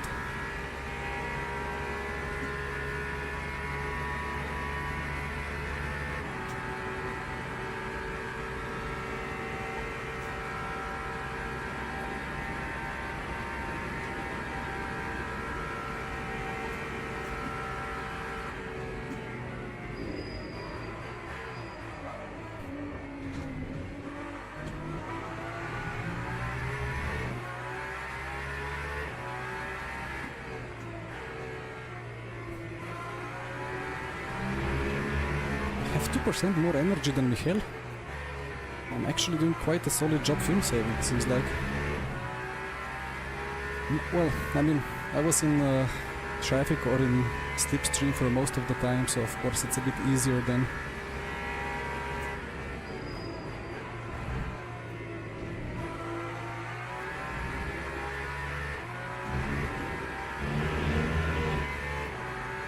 But Bassan is enjoying some slipstream from me.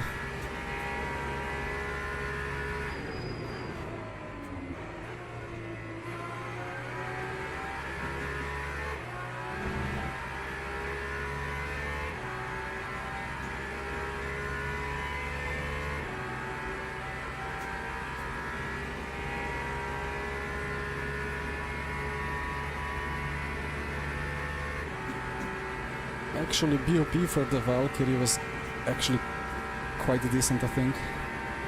Like, I'm now doing significantly faster lap times compared to P1.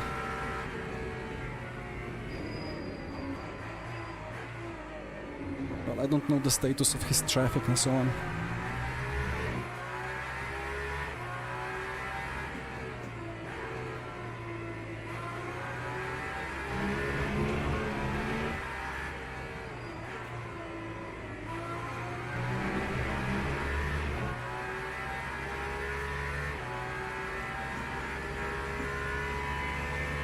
Yeah, the chat is chat.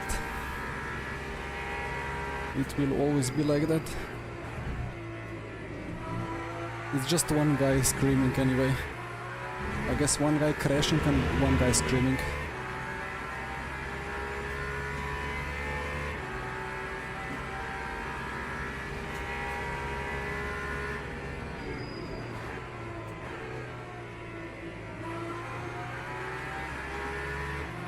Well, the same 3D haptics that I have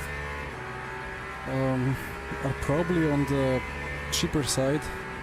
What did I even pay for them? 100 or something? Some years ago. And it's a set of 3 rumbles. But for me, like the biggest positive on the brake is with cars like this that have no ABS.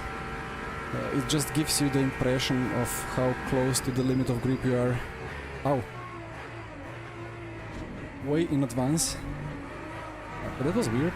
Did I do something cheeky there? I think it turned into me a little bit. In a straight line. Not fully sure.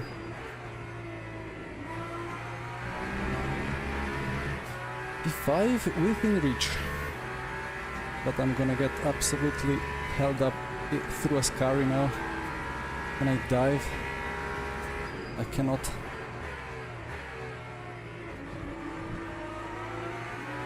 Can I do this? Sorry, BMW. I'm in a rush. I saw people doing that and it kind of worked, but actually the BMW doesn't really have a chance there. Like, it can either crash or back out of it. It's surely a dangerous move, but seems kind of alright. Maybe a bit in the limit. All these GTs on the straight, beautiful.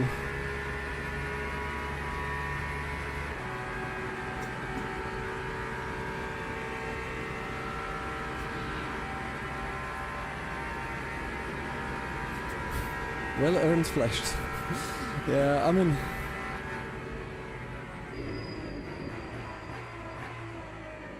I would be significantly annoyed if somebody pulled that on me. But I think it's potentially cleaner than it would feel like. I don't know.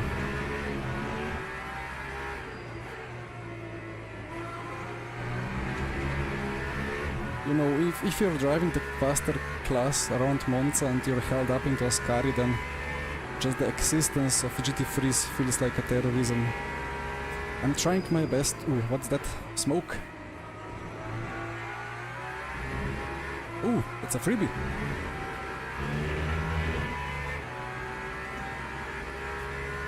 I guess he tried a terrorism as well, but it didn't go well.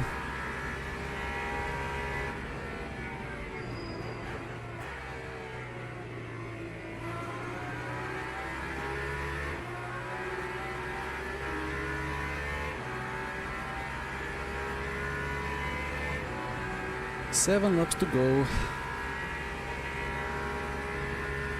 Yeah, there we go, Grigoletto versus Michel for the lead.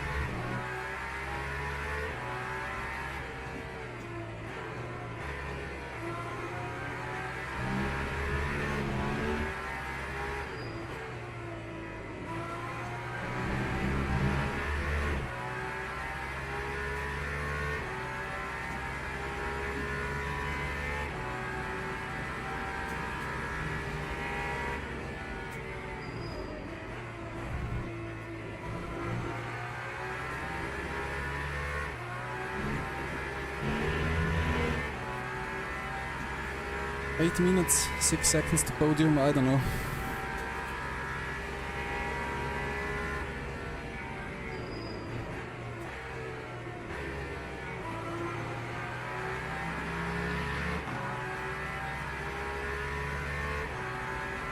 Do I sound like a Verstappen? I mean,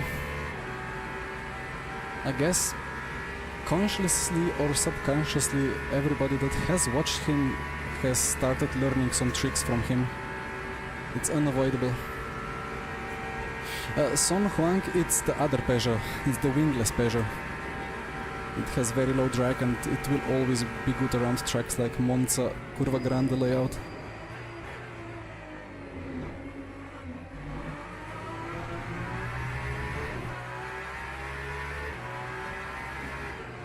I don't think the normal Peugeot would stand any real chances around here.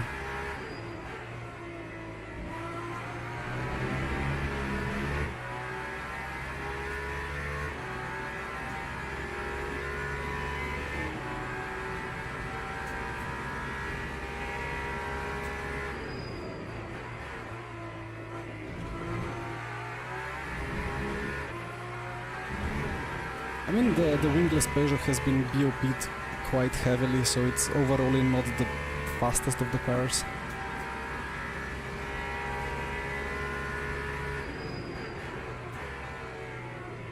What if I told you that supposedly there is one track where the Glickenhaus is faster than any other hypercar? Yeah, about Lassard, the Mulsanne layout, I mean, it should be good. I think it should be good. But it of course depends if it's been given plus 30 kilograms or something. I'm not fully updated on exact BOP on track by track basis.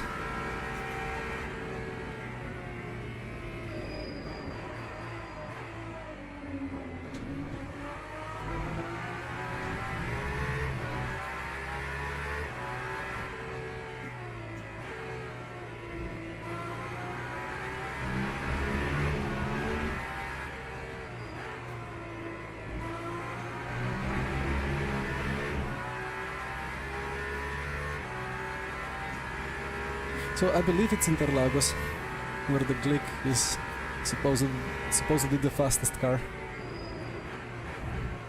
But I don't know if this is on fixed setup or on a well-developed setup, or maybe it's on both.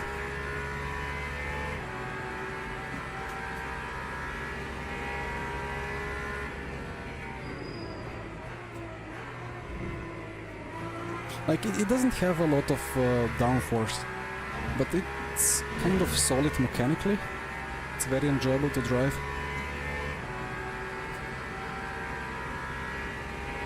And I am, despite fuel saving, now still matching the leader, so even with extreme fuel saving that I have to be doing to make the full race distance, the lap times are matched.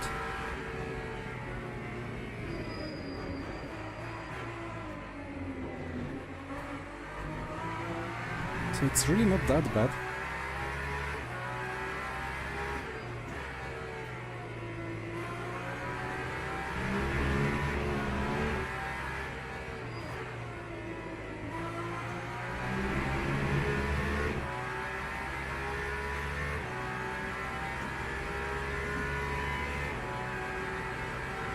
But P1 versus P2 for the win could be juicy in the last two laps.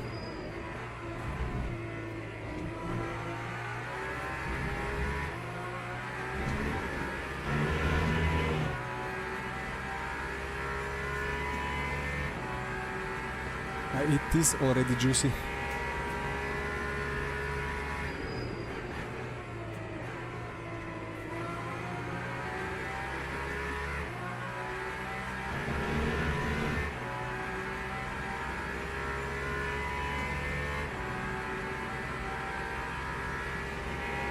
I don't think I'm close enough, but let's see. But Grigoletto defended that one against Michel.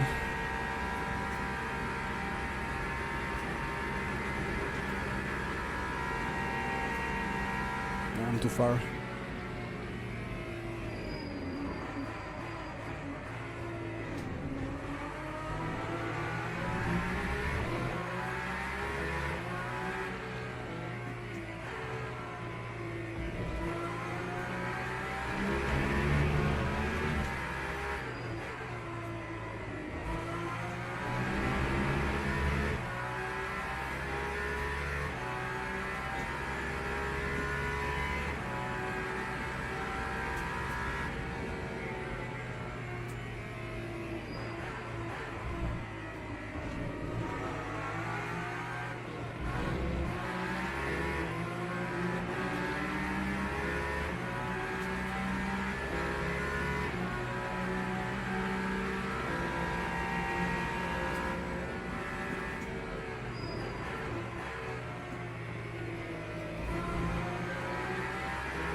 Oh, that's lovely.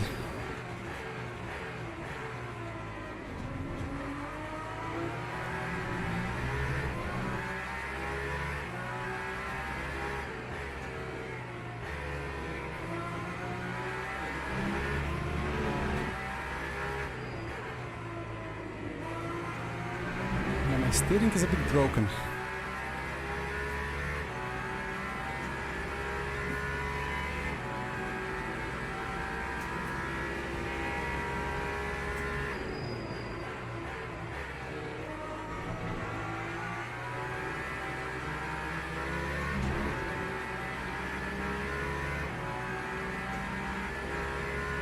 If we didn't do that, maybe we would be on for a P3 battle as well. Wait, the guy has a problem. The P3.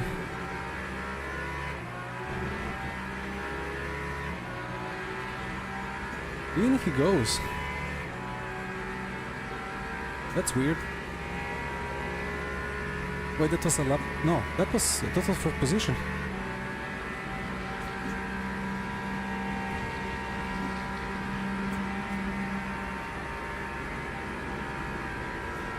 He stayed on the outside, the GT3, beautiful. Oh. Thank you for nothing. Track limit orange. Taking that one. Yeah, that's why it's always good to have some track limits cleared up in the end for the last lap battle.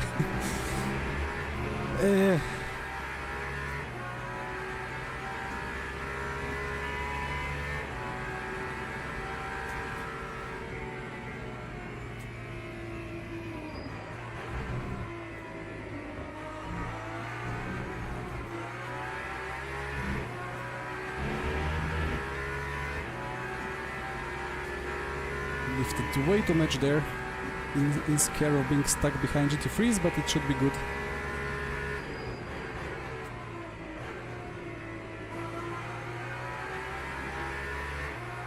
But that's it. That's a P3. Okay, I don't know if I would be able to actually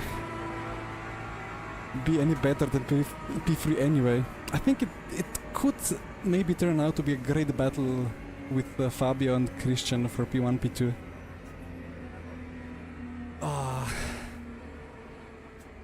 And Fabio wins with the straight line advantage.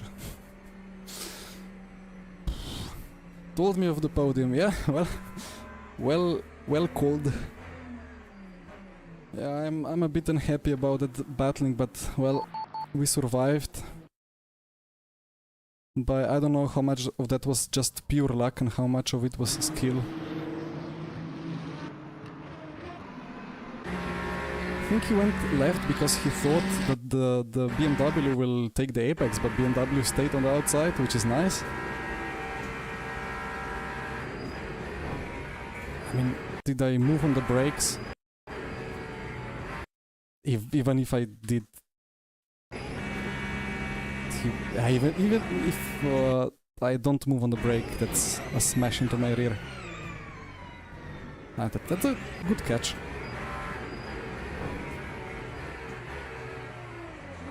Luckily this corner is very lenient with track limits. Yeah, he did apologize. So that's fair enough. Just want to quickly check that battle through Curva Grande. Not sure if I'm gonna find it.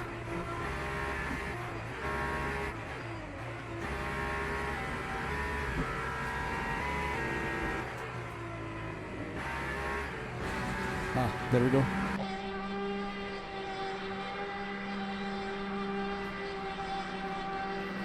Yeah, that's not great, right? In real life, that ends up in millions of damage and weeks of hospital treatment for 2 drivers.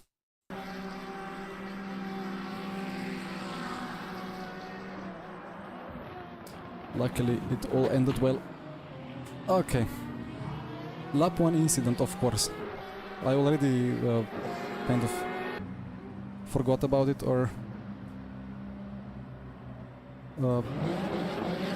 kind of put it under the rug. The Ferraris from behind, like, I have slipstream, but they just keep pulling.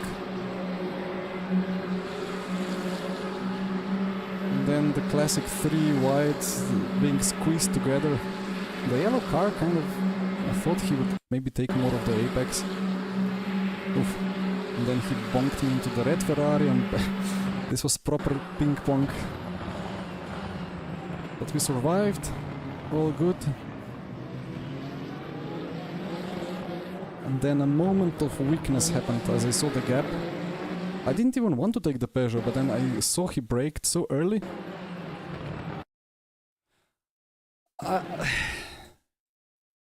Yeah, it's clumsy on my side. I never had the sufficient overlap. But if he wanted to be fully safe for his life, he wouldn't have turned in. But I guess he knew what was, or I don't know. Can you know what's gonna happen there? If you turn in, you might just... Usually it's the car behind that spins, right?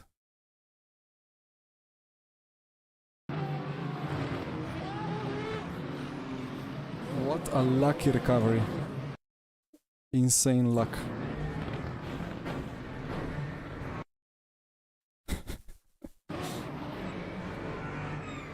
Ah, poor man.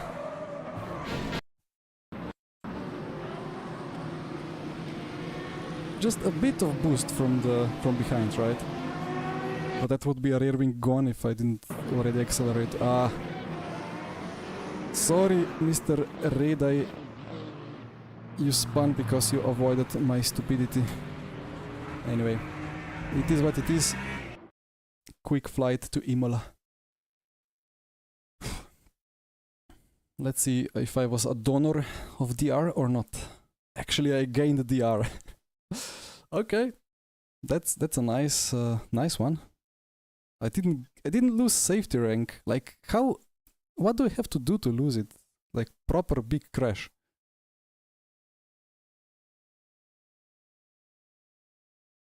Yeah, okay, well. Back to online. GG Fabio. And now we jump into Imola.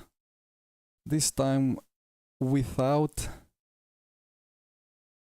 the Mustang. Because it's gonna be a lambo party.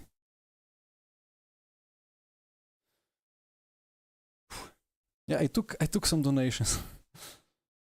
Although I think it was fairly split around, right? I don't think anybody really lost crazy DR there.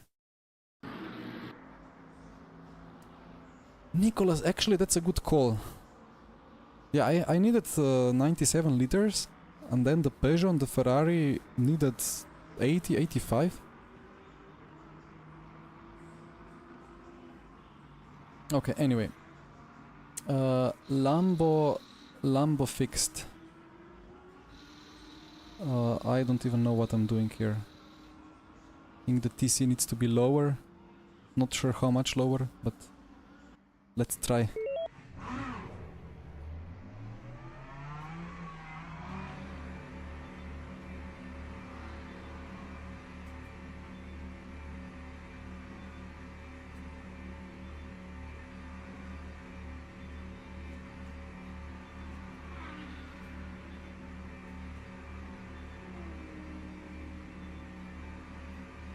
Yeah, from 3/10 behind I was getting really nice toes, although, I mean, if you're going 330 there, I don't know how fast we were even going. 340? No, I don't think we touched 340. 320, 330. At that speed, at 3/10 gap, I think every car will get a huge run on the car ahead. But yeah, it was for sure possible to build some nice overspeed and go for it. Where is my downforce?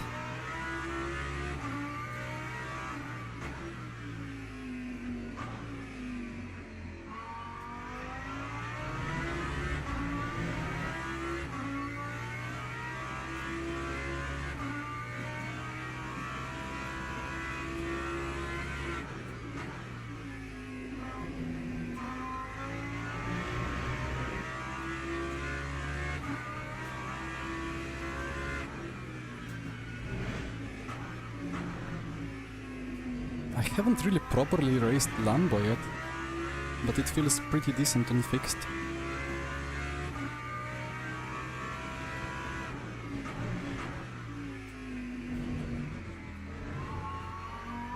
A bit bouncy.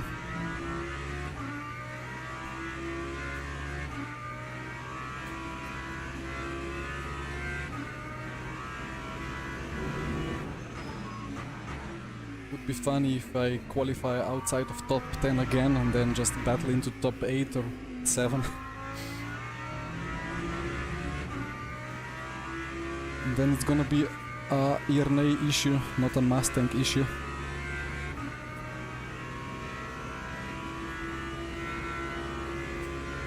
But it's a stacked grid again.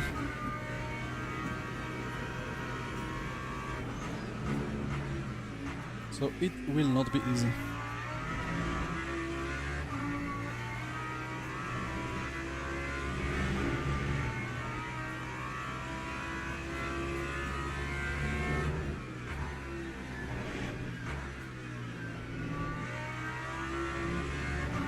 I was within 2/10, I hit 330. Copy. That's a solid top speed. Curva Grande is just so bumpy though. It will always cost you some speed.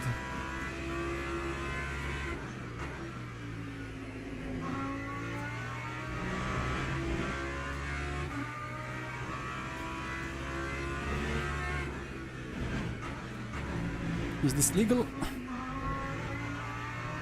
No.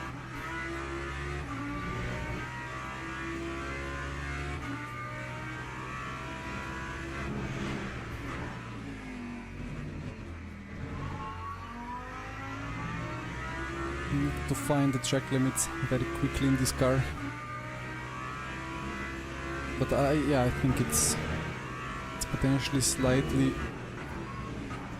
No, I think it's not problematic, or like it's not easier or more harder to hit the track limits compared to other cars. It's just different feeling because you're kind of more centered in the car compared to the Mustang. Honey, the Ford is in the bin.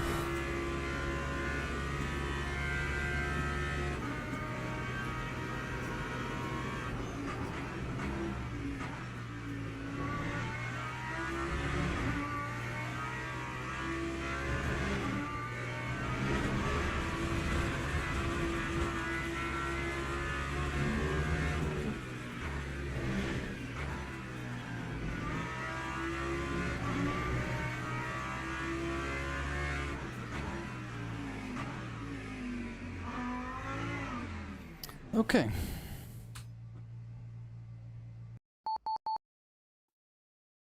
Yeah, the Ford went in for some upgrades.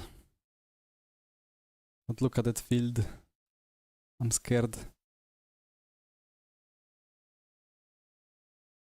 Would need a couple of more laps with the Lambo, but this will have to be enough. I hope it's not gonna be too much of an advantage for others that they have already done 4 or 5 rounds with it.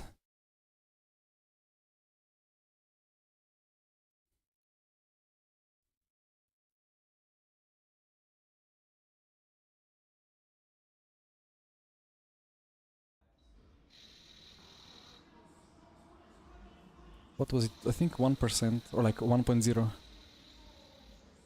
for the fuel ratio.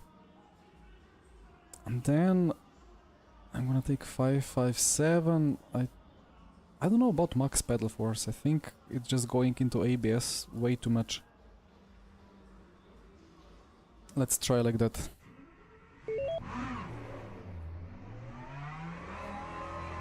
And remember, it's only 6 tires available, I think, for quali and race.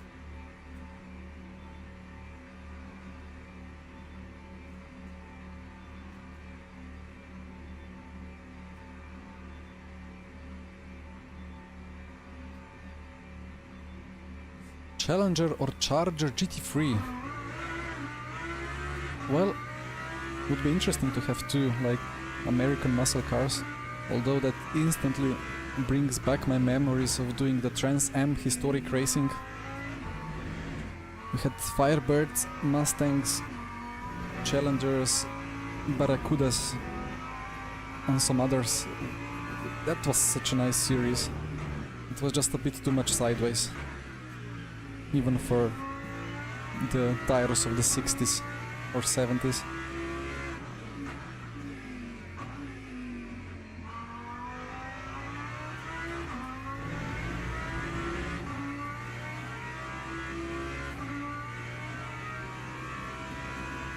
Yeah, I admit I don't really have a good clue of what all these engine names mean. I know that it's all big V8s with a good noise, with a better noise than European V8s.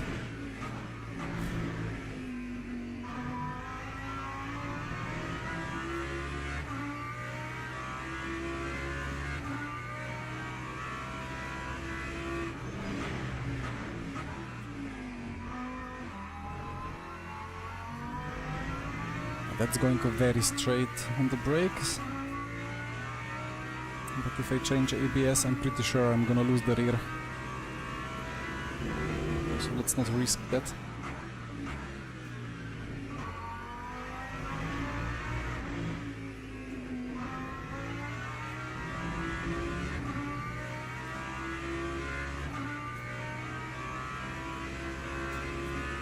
I see, Nicholas. The superchargers.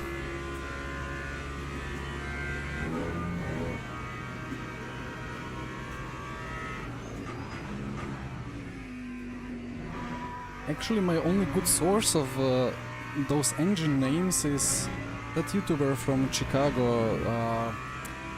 Haven't really seen him for quite some time, but I watched some nice videos. What's it called? Legit Street Cars?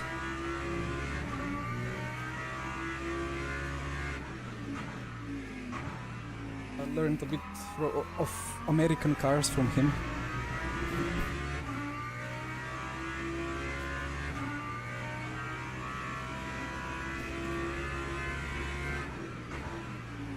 Ah, the English.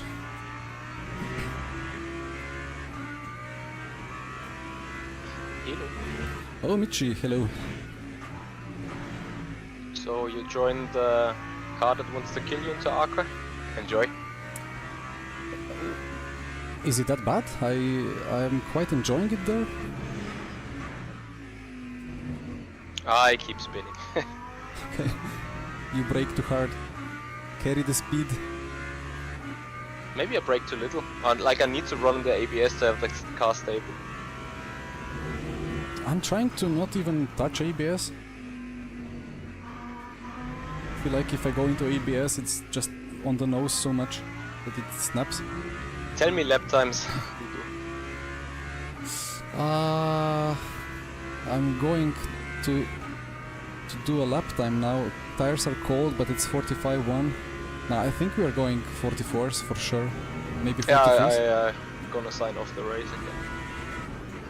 What? I thought David did 43.9, but I couldn't even manage a 44.7.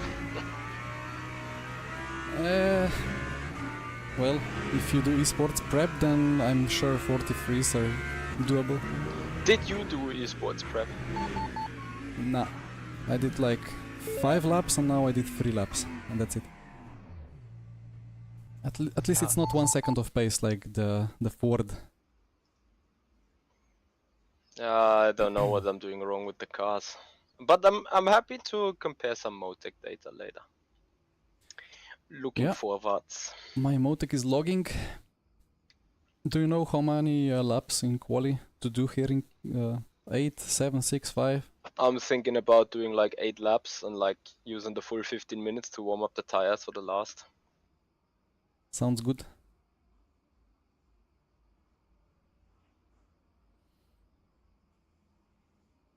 Okay. Right. Now we have a car. Oh, we have Mr. Logie. The soul... Oh, wait, there is more Ford survivors. And then I actually need to decide afterwards which tires to take. Yeah. I'm using more rear right than I use anything else. It's so confusing.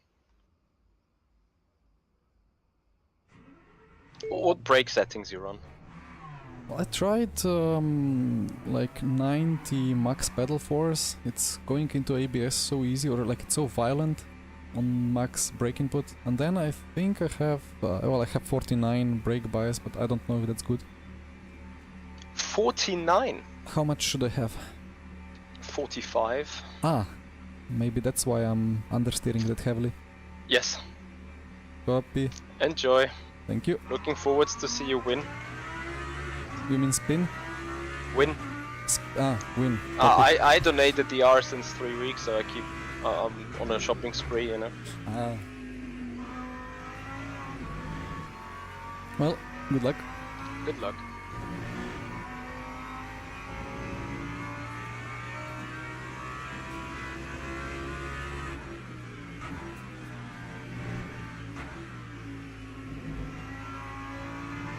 It's really funny how in different languages there are old words that completely change their meaning in a span of half a century.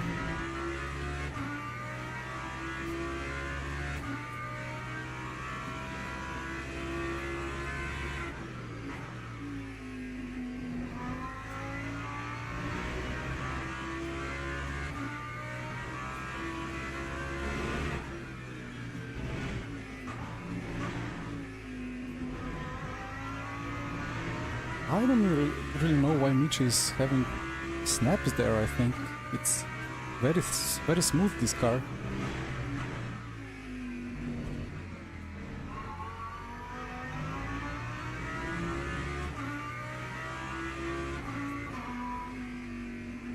Is my fuel a bit broken? 7.1. I think it's just miscalculating.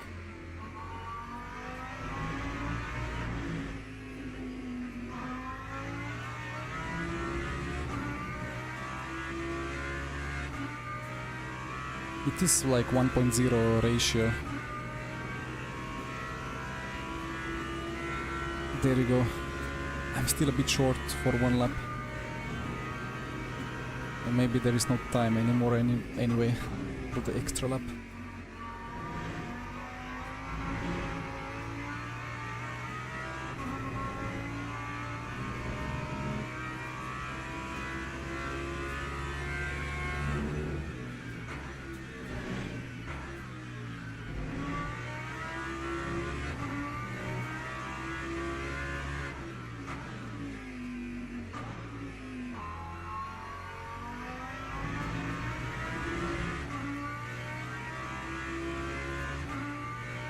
Yeah, that's interesting, Nicholas. I mean, it makes sense for something to be called, to have the meaning of get out of here, and then suddenly that thing means that the shit gets out of here. Or the thing that gets out of here is the shit. Is that a swear word in English? I don't even know.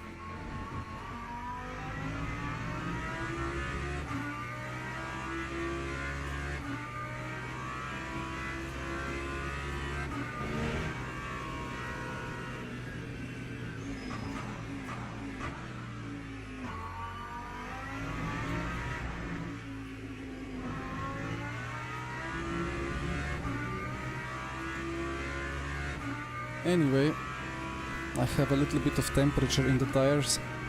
The Aston already on 44.3. RIP. Well, let's end it.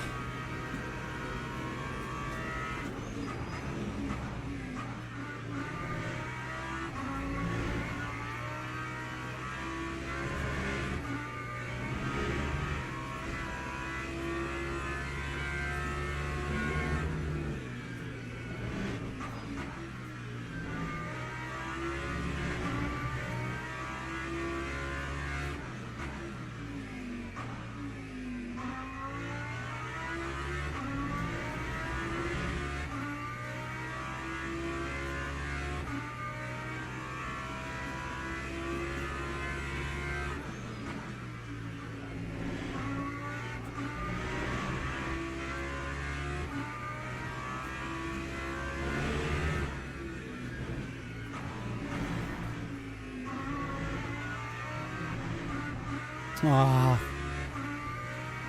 why did that go yellow? I think there is strict track limits then. Should be default for GT3 fixed though. Not sure. Maybe I was just so quick that it immediately gave me the cut. 43.4, okay. Yeah, that's difficult to watch. But well, maybe I can gain 2 seconds.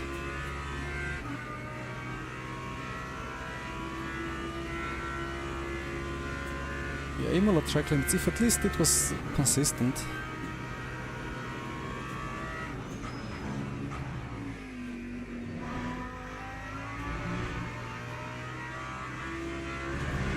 Ah, that's completely messed up. I think I see why you ran a high front BP. What's going on with the track limits now? 4 more attempts. Tires are still cold, but that's fine. Ah, that's true, Tom. Of course.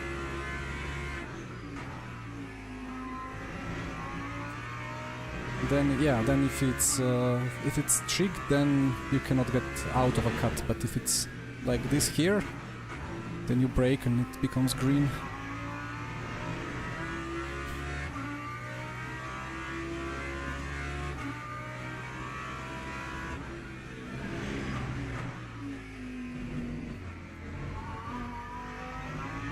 Yeah, it's silly because you're learning not the track, but you're trying to make the virtual invisible track limit into your head. It's such a stupid thing in racing. Tracks that are designed like this. All this paint, all this engineering on the curbs. But actually we're just racing to the invisible track limit. It's silly.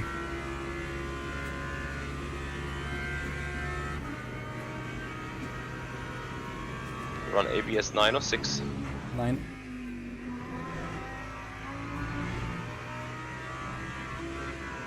What's this understeer now? Never had it before. Too deep into it, I guess.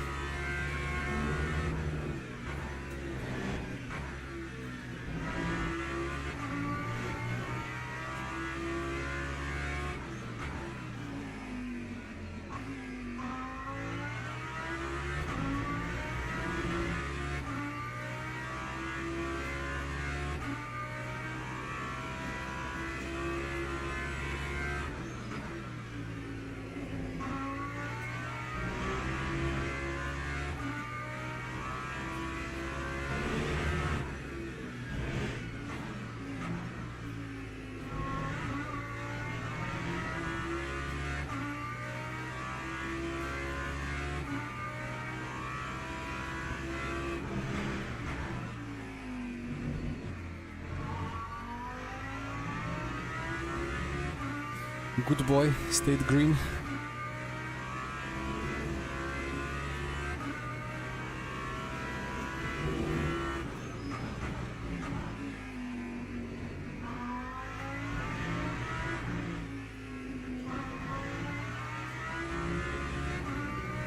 So that's gonna be what, 6/10 off? That's acceptable. And I have 3 more attempts.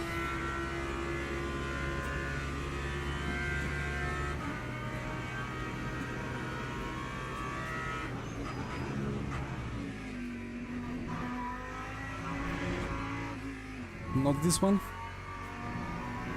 I'm having more and more understeer there.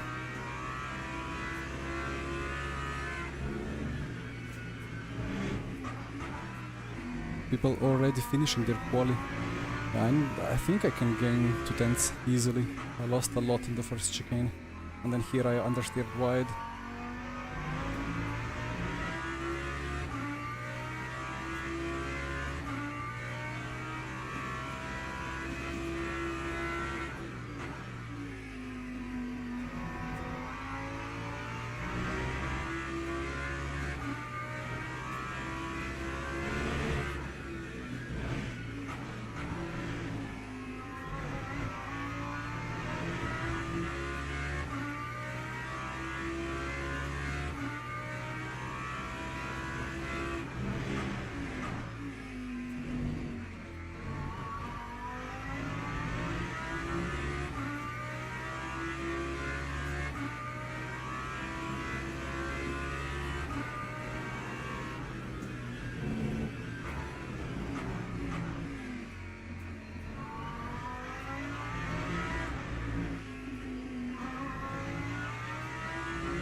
Oh, okay.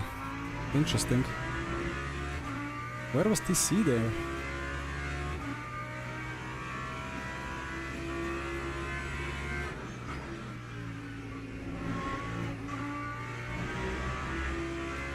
I think my tires are slowly dying.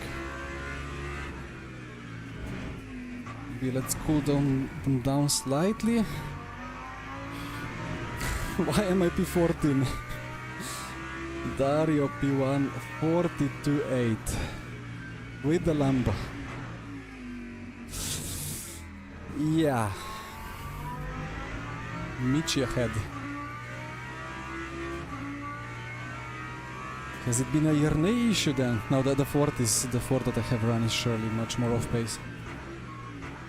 But let's try to fix this P15.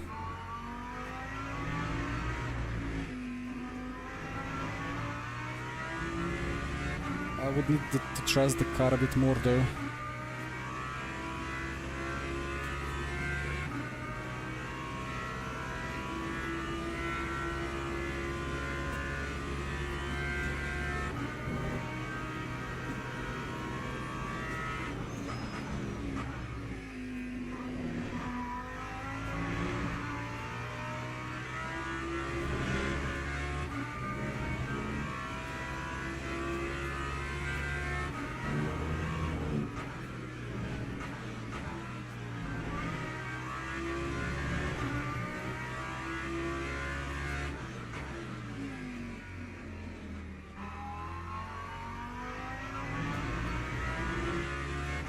And then the TC kicked in so aggressively.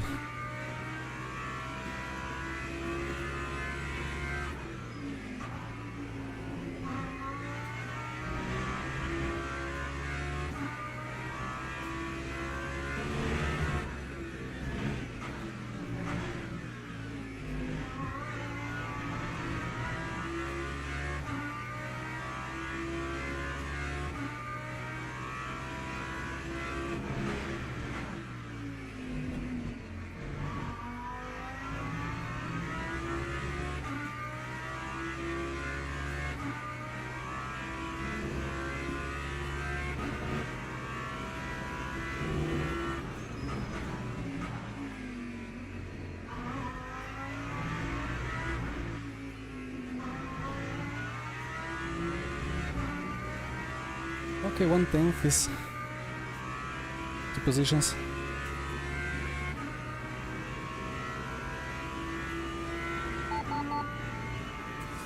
Okay. Well, I think I'm changing the right side. It was slightly hotter. Ford, Lexus, Ford. And I would be like by how much did you beat 25. me? Wasn't too much, maybe half a tenth. I threw 2/10 in chicken. Good but luck, Logie. Look where we sit. I I nailed the honestly, chicken, but the first chicken and second were really, really weird. Yeah, it's a weird car, I don't like it. But I have to drive it because it works here. What fuel? full in 101. Really?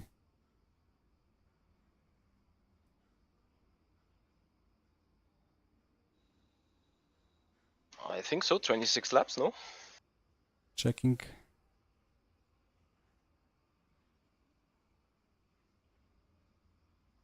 Yeah.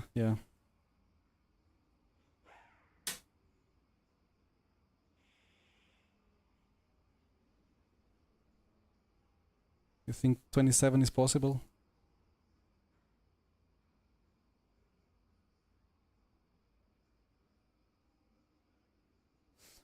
No, I Multimate, don't.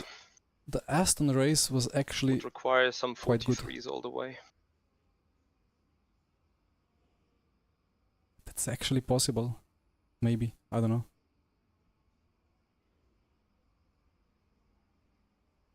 Let me take new tires on the right side. Would need to run 43.8 in average.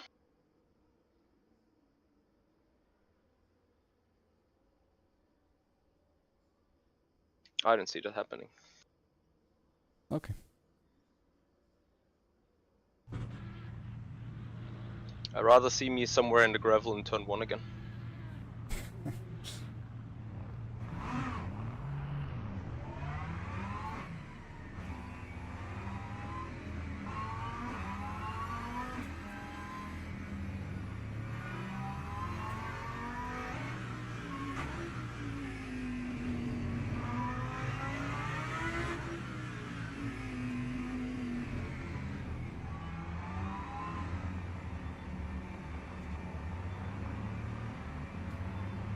Okay.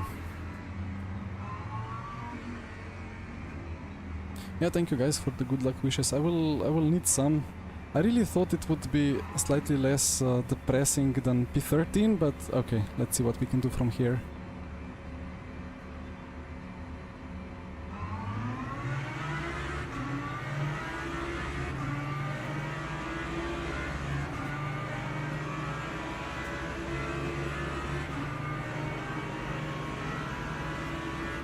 Oh.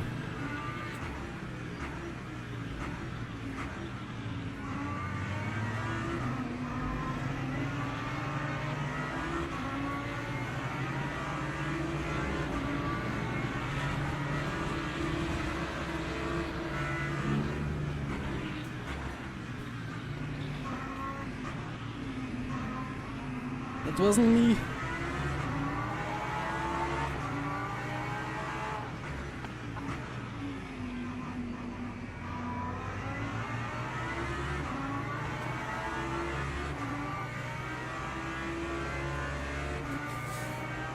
Lost the position actually. It looked just so good. Should have been P10, but then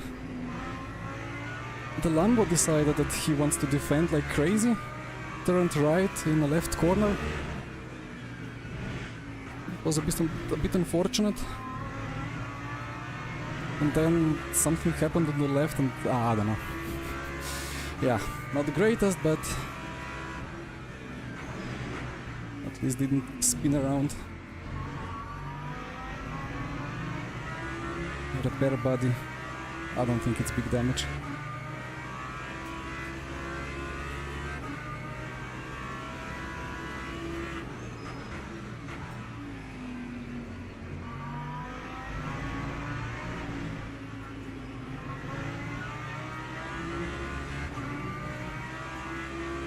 the acceleration of that Aston.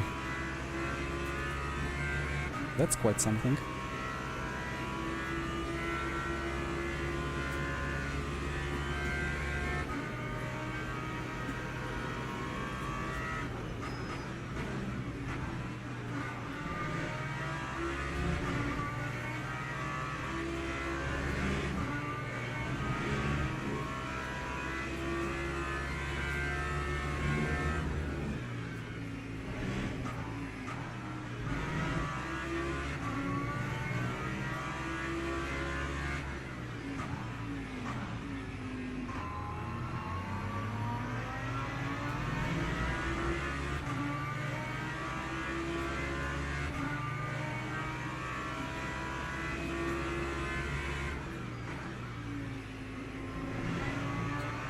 Who killed Primavera? I have no idea.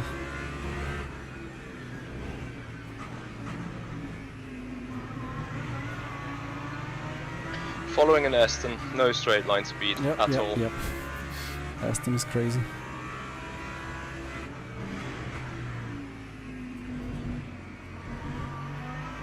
That's a track limit. Copy.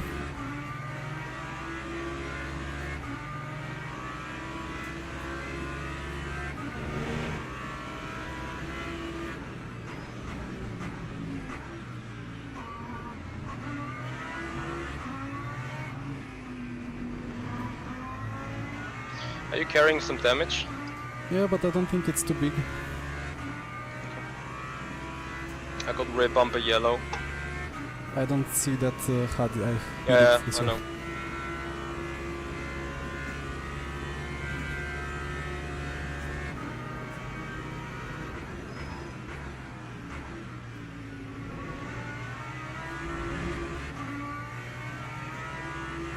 Can I run away from that Aston?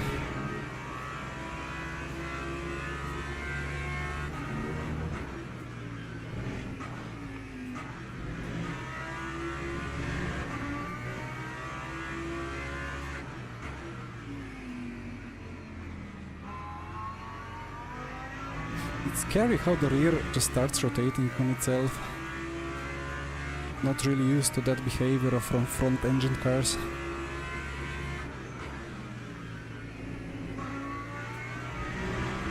Oh, come on.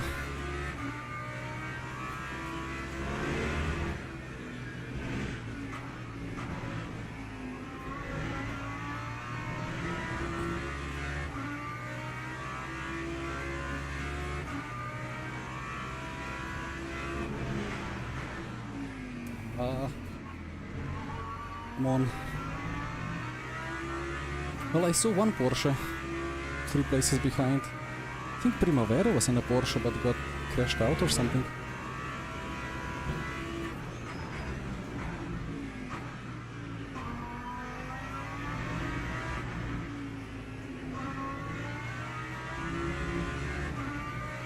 I mean, it's quite a weird grid.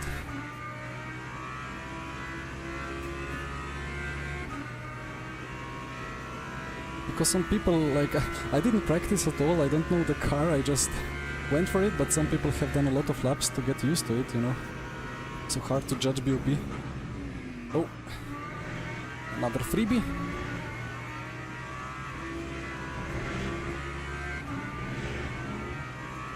Poor man.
Rip Daniele, my condolences. Lap 1 was very interesting. Indeed. The kerfuffle. So this is how it's spelled. Never saw the word written down.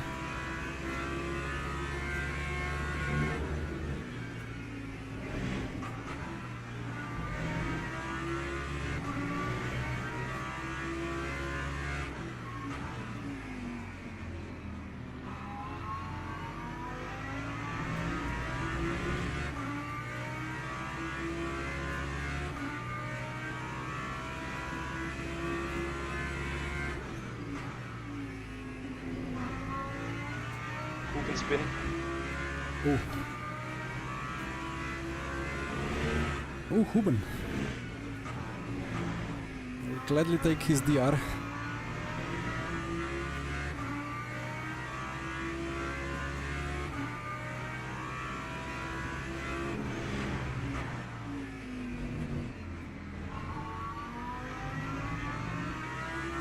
This rear of the lambo, I don't know, it just doesn't click with me. It has such a good rotation, but it comes in a bit of an unnatural way.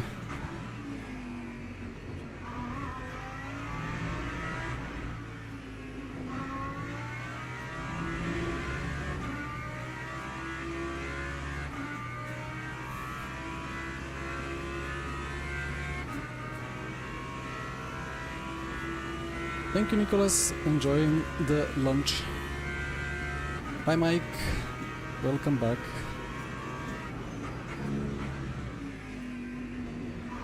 That's a bit late.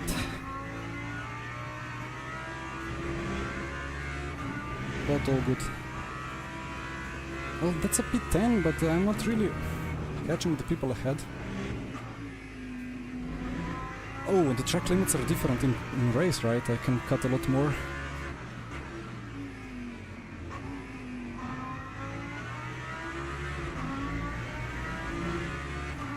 As long as Nicolini behind is not dive bombing me.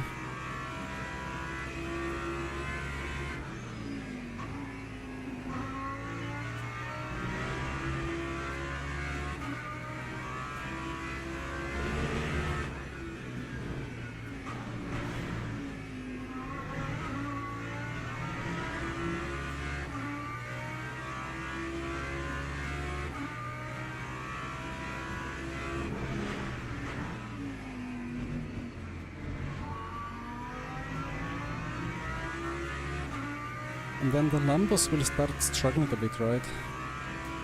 Although the Imola track temps are not that high, so probably it's not gonna be bad.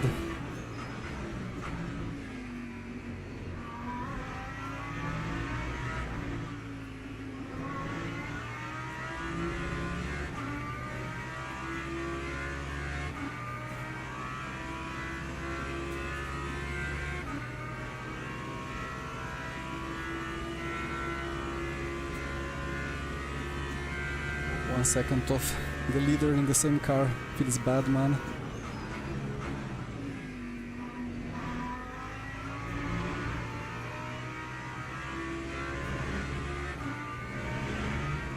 But I destroyed him with the Lexus in the first race today, so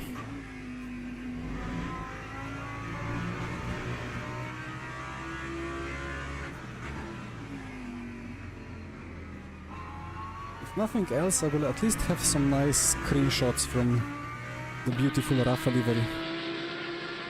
You know.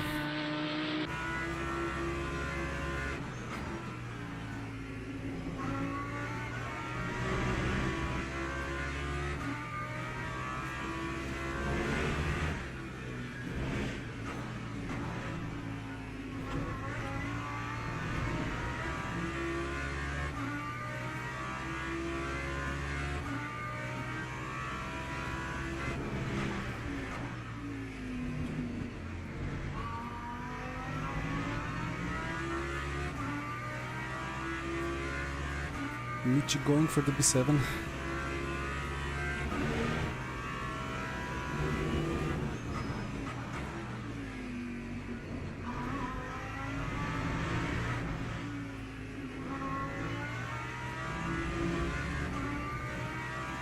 he's made it.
It's kind of clicking with me, but not really. I would need to watch on board of Dario or David from the podium.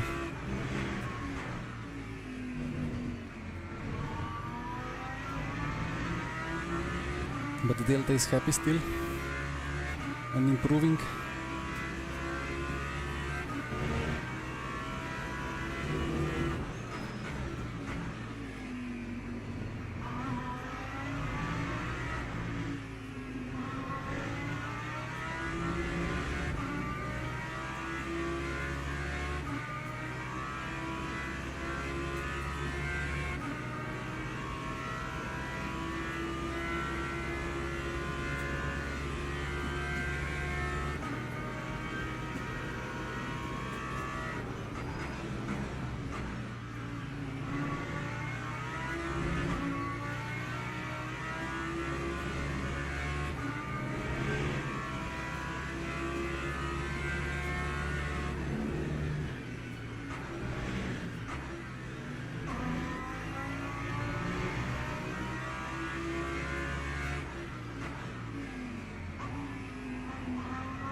I get scared and then I smash the brake 10% more and then ABS activates and I just go straight.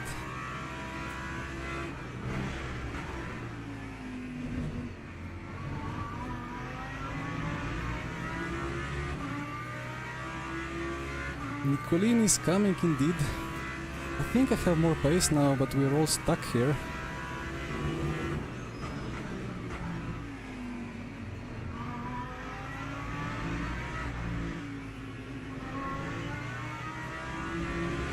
Problem is the Lambos have the straight line advantage.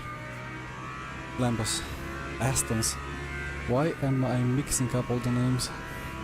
Astons have better acceleration and top speed.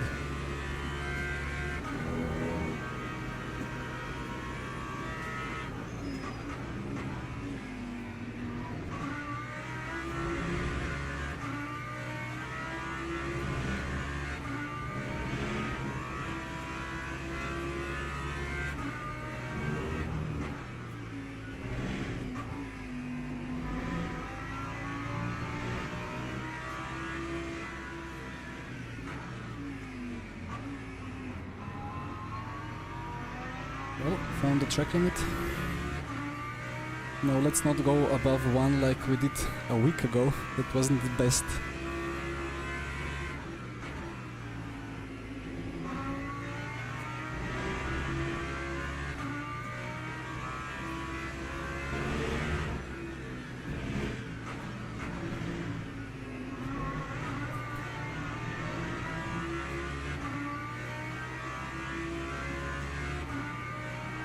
Daniela, it's because the safety rating is just trivial to gain, it's too easy.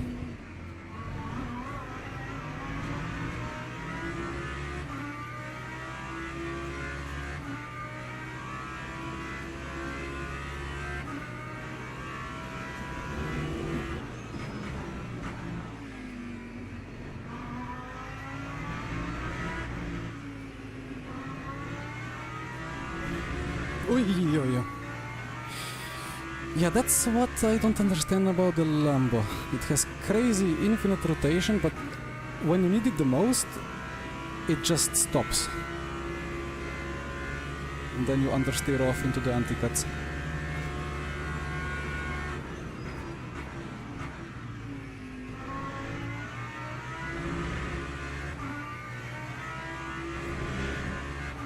Sorry, Nico, for holding you up.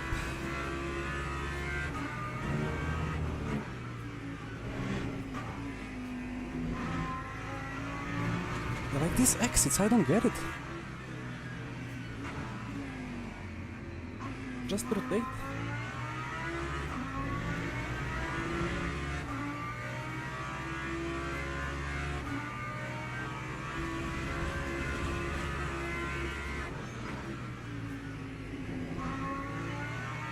No idea about the Rs. I know that David was it even Gold 3 at some point?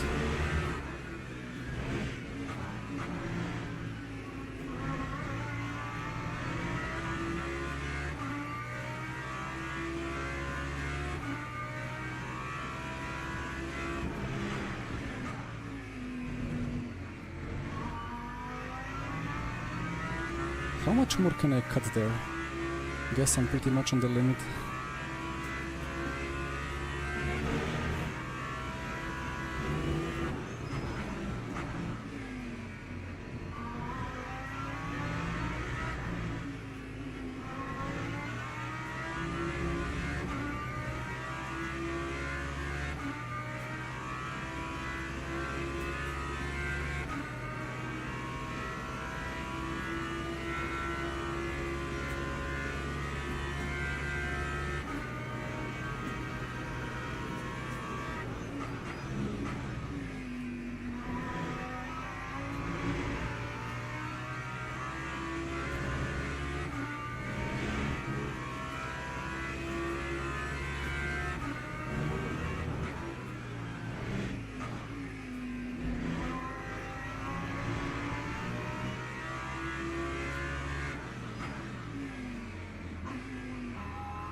Maybe 9 ABS is not the best here.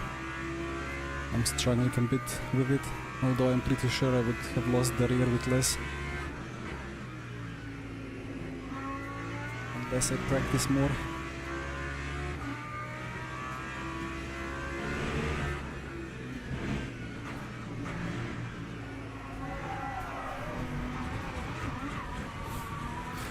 I don't understand this car. Okay, I caught that one. I'm still ahead of the yellow Lambo.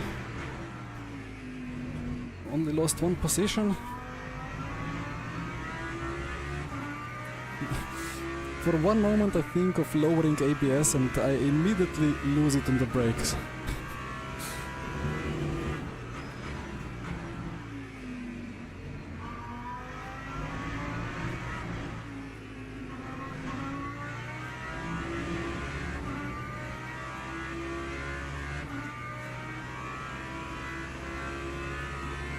That happens to you in all GT3 cars. Yeah, I mean, if you send it too hard into a high-speed braking zone that's kind of curved a bit, then yeah, that's gonna happen a lot.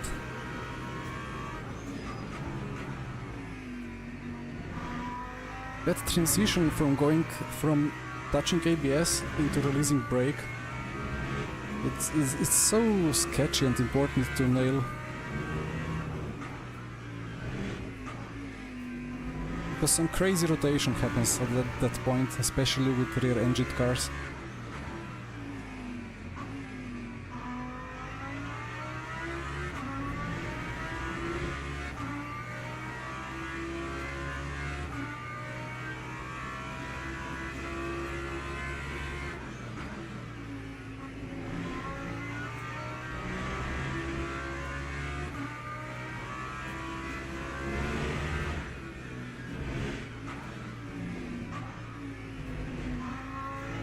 It's just rotating and rotating and rotating, but then you figure out that the rotation is not coming from front, it's just the rear rotating.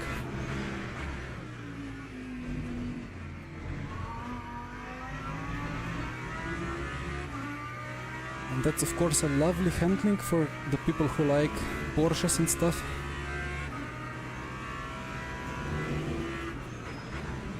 But I like my front grip. The cars don't push off like this.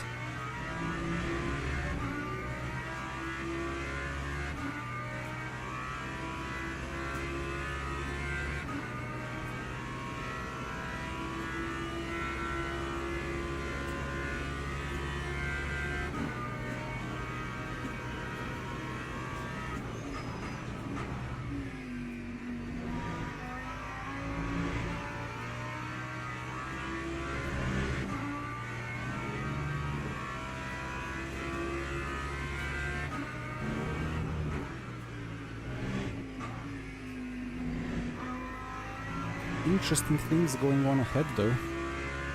Doesn't feel like I'm losing ground compared to most ahead of me. At least when I'm on track pointing into the correct direction.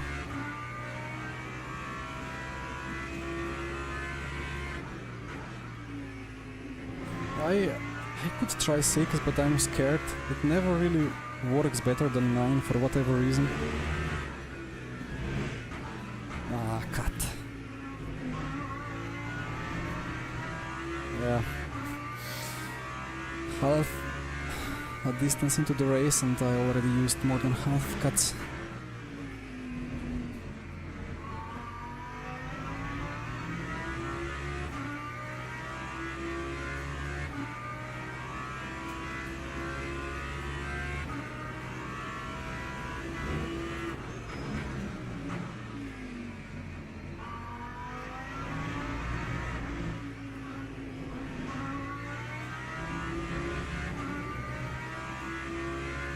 Just stop cutting. Yeah, I mean, I didn't know I'm gonna cut. I thought I was still within the track limits. One simple trick. Copy, copy.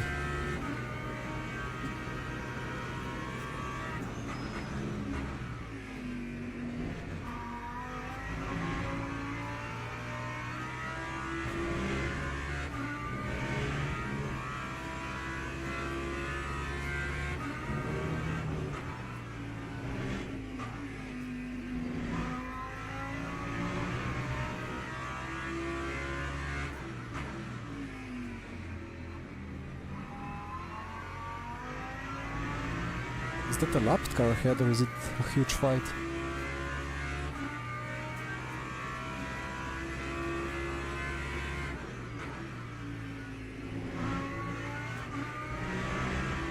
This late exit or understeer, it's so annoying to me.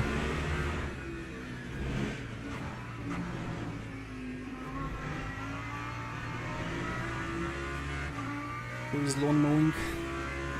Ah, it is a lapped car.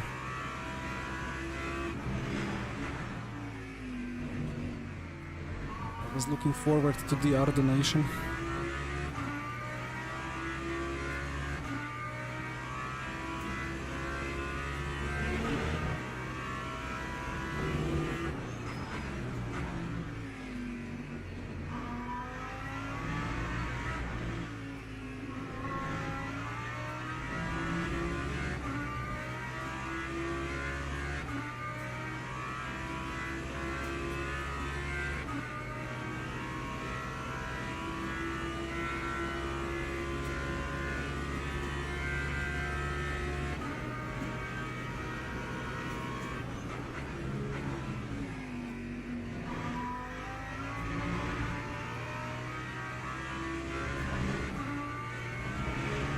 But I'm in exactly the same position as I was with Ford in mid-race.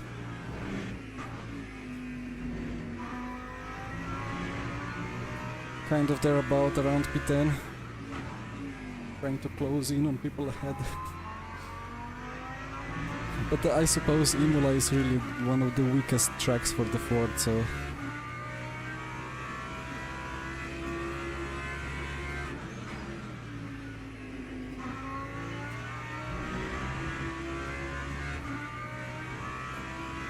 What a fight ahead.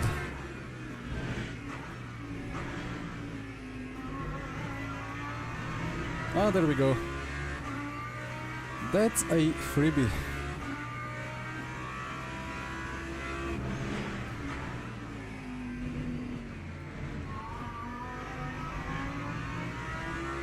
Is that Michi? Yeah, Michi's leading the train still. Still the same good old train.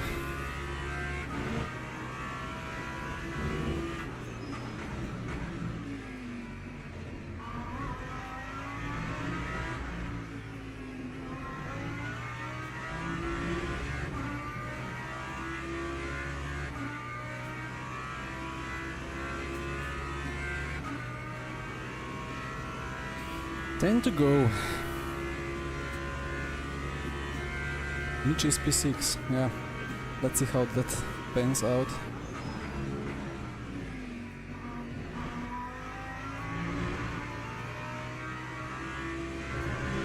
It's so annoying because I was ahead of him. If that weird rejoin didn't happen in lap 1, I would be still ahead. Most likely. If I didn't spin twice or go off at Houben rally.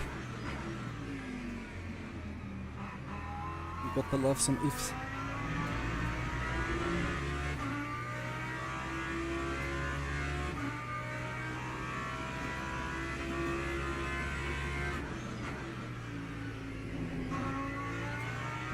Actually, this car is kind of like iRacing. You can never fully load the front axle. Yeah, just wait for the rear to do its job.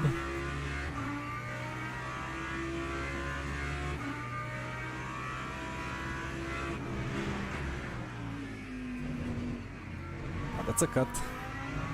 I'm taking it. 2.25.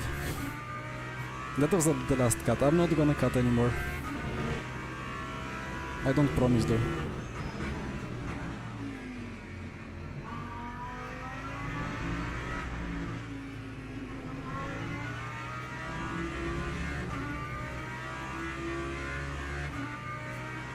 Yeah, front engine cars.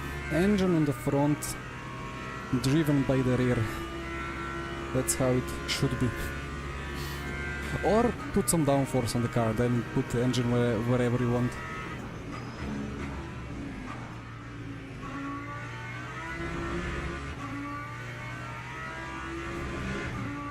Let me have a front wing for the lambo and then I'm happy.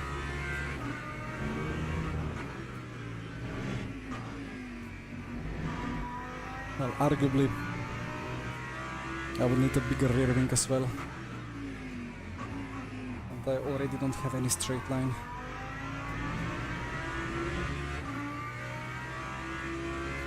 So I would need bigger engine. And stronger suspension, stronger tires. Well then I guess I get a hypercar already. Not a track limit.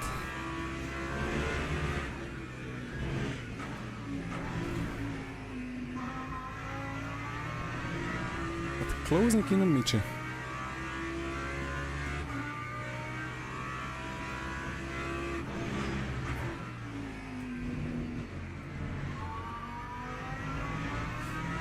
I'm not trying to do with brake bias what others are doing. Like I put it to 47, but I'm too scared to put it further behind.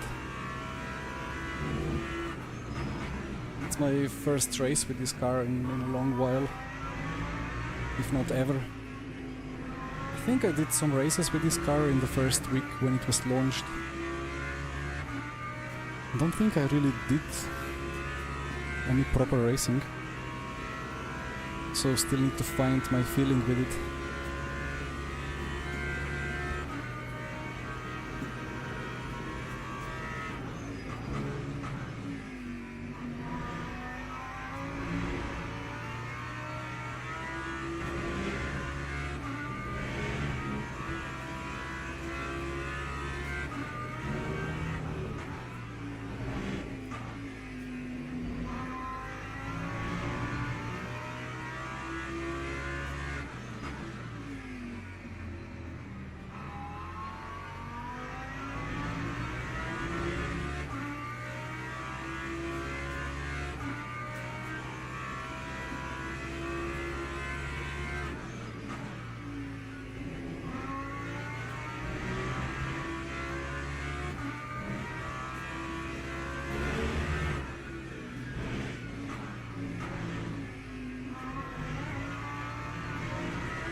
Aqua Minerale is super smooth if you don't touch ABS.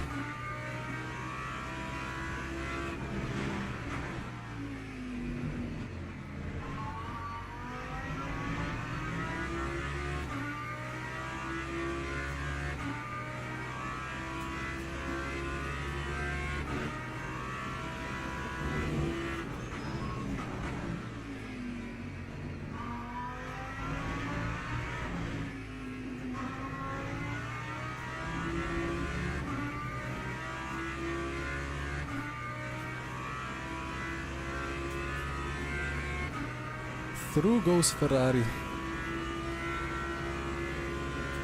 Or does he?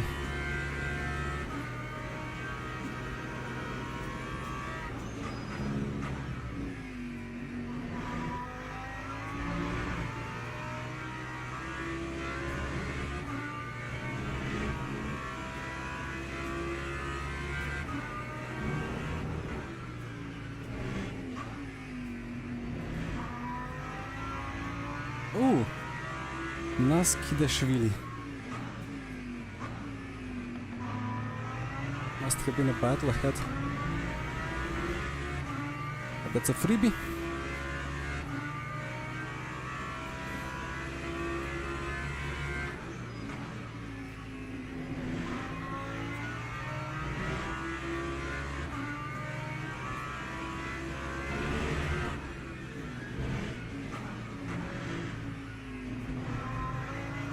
Oh, come on.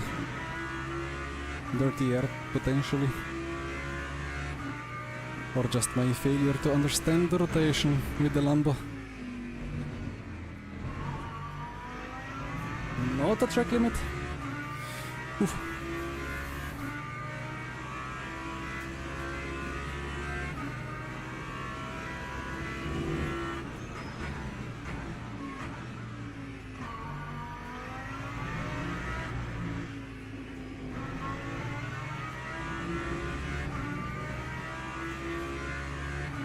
Yeah, DT speedrun. Yeah, I have a margin still. I can get one proper cut and it's not gonna be a drive-through yet.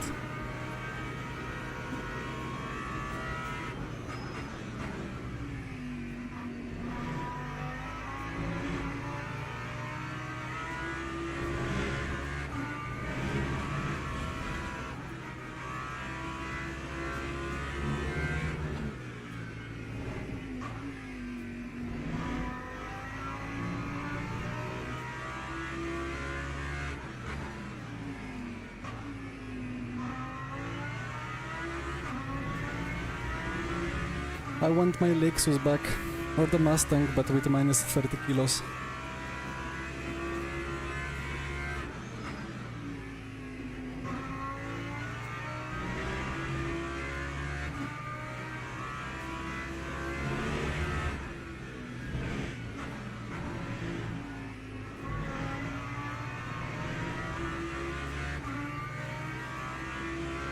No, the Lambo is best, it looks like.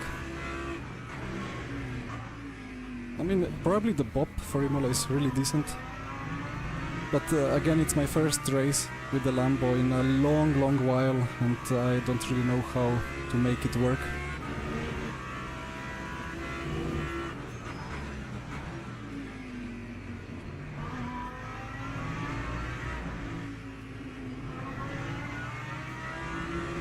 I have too much rotation on entry and not enough rotation on exit.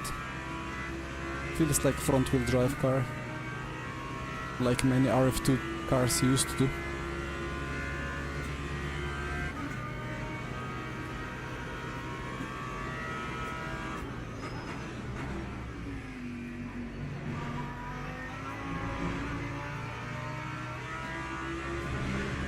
I think my biggest struggle is that then you need to make extra rotation on the entry and straight line the exit.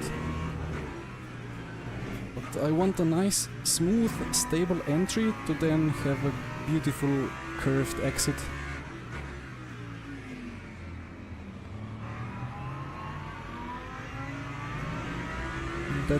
That's what front-engined cars allow a bit more.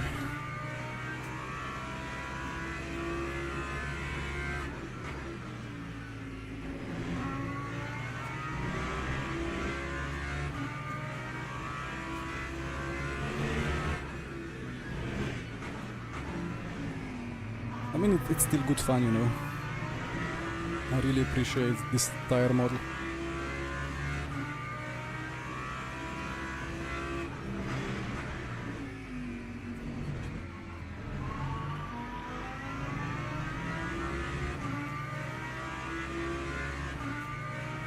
Oh, Seclari to the lead, interesting.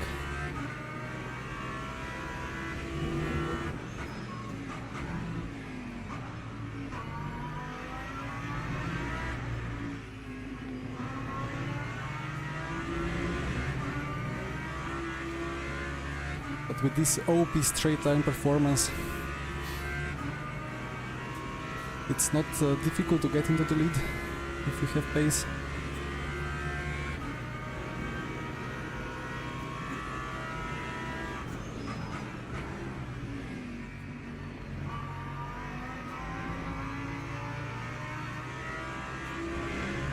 There is some magic with these curbs.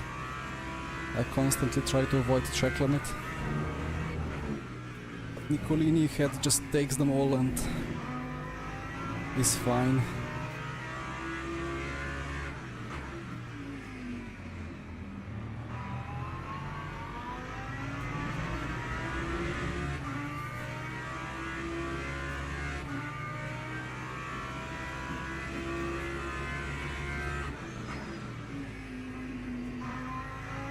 Way too deep into ABS.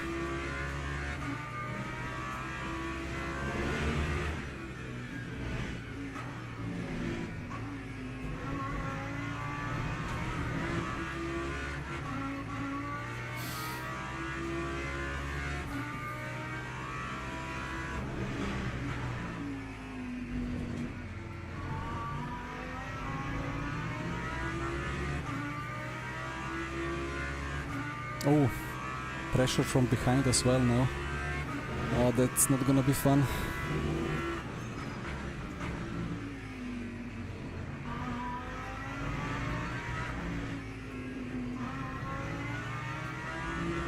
But I'm just stuck here, like, I don't know, this straight line performance difference is a bit annoying. Yeah, it's looking great, like the normal range is like 4 to 7. It was a bit too high before.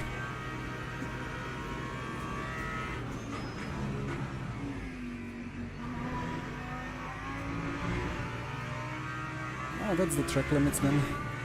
That should be used anyway, 3 laps to go. And I will eat something.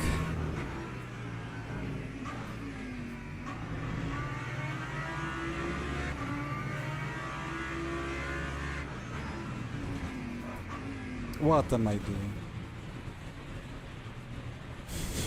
Sorry guys. Well,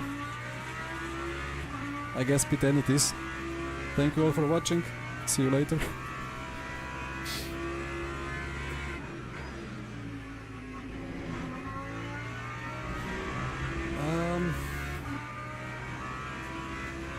I guess I was just out of brain there. No, there is no reason for me to have done that. I thought that I was still gonna be on track, but yeah.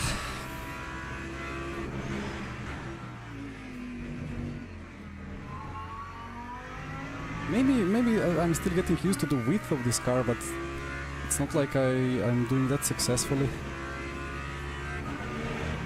Right, BOP tourism goes forward. Who knows what car I'm gonna take next week.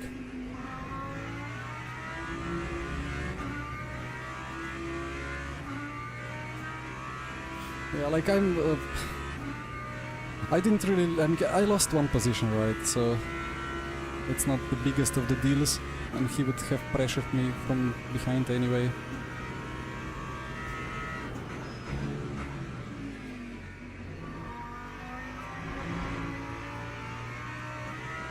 Let's just try to cleanly survive this. If somebody ahead has a mistake, we capitalize on that.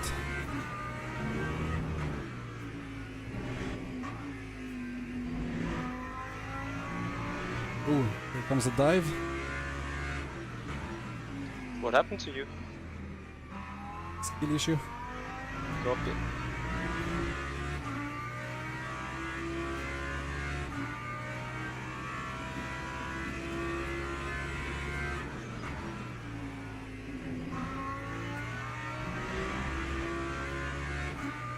What a weird stream. Like, I thought the Lexus is kind of alright choice for Bahrain, and that was easy win then. Then I thought the Aston was really great choice for Monza, and it turned out it actually is. Just maybe a bit too thirsty for fuel, and then the mess happened as well at the race start, which is kind of partly my fault. And then I thought I'm gonna be easy top 5 here in Quali. Well, not maybe easy, but like maybe P6, P5, P4 in Quali, and then have good race pace. But I cannot understand what this car wants from me. So I've been consistently half a second of pace and stuck behind the Astons that have 5 kph more straight line performance. And there is now 3 of them ahead of me, so tough luck.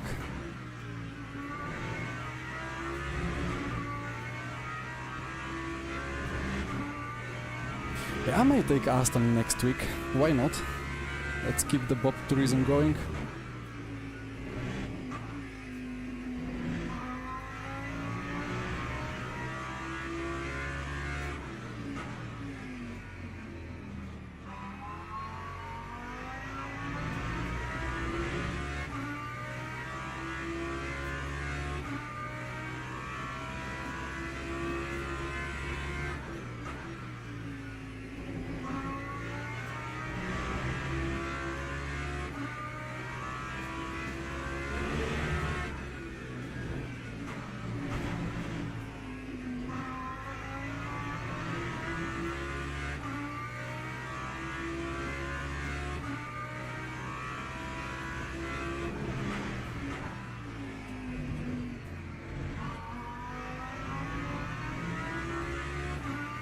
I hate the Mercedes.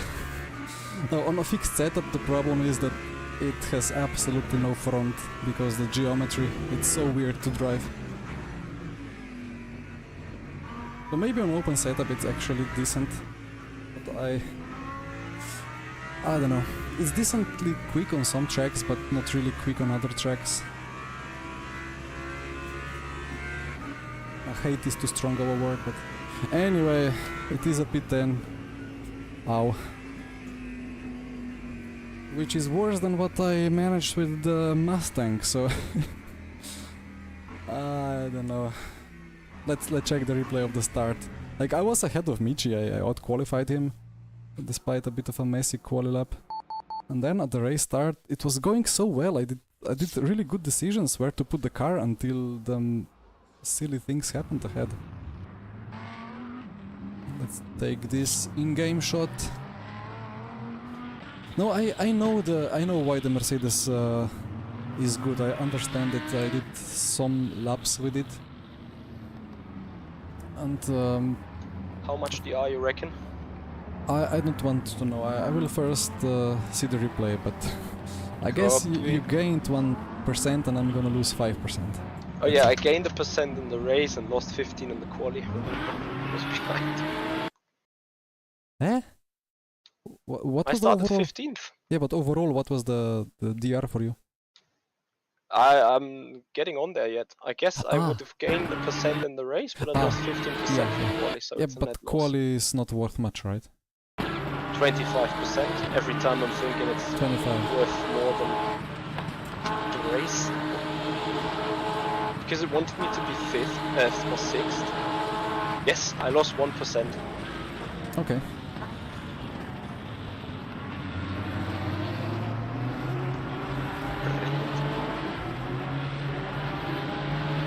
This was going really well from here onwards, and then the yellow car went left. It was like, okay, I can go around the outside.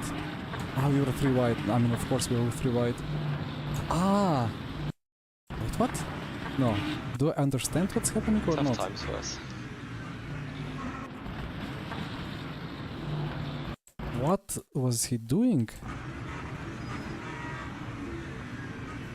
Ah, he had a bit of a slide, he overcorrected.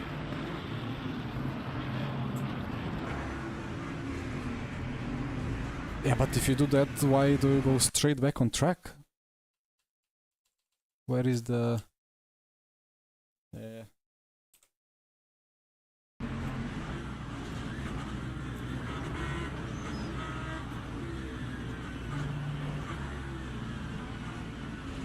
No real input. I mean, he tried to turn and the car wasn't turning. Okay. Yeah, I don't think I can really blame him that much.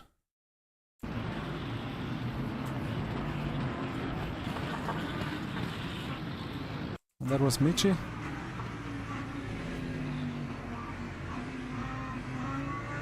Lucky guy. But what should I have done? If I waited behind the yellow car...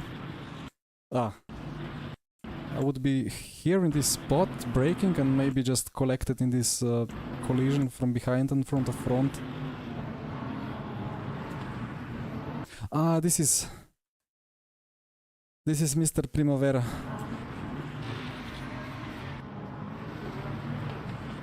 So we got collected together. And then I was just stuck anyway, but... Ooh. Ouch.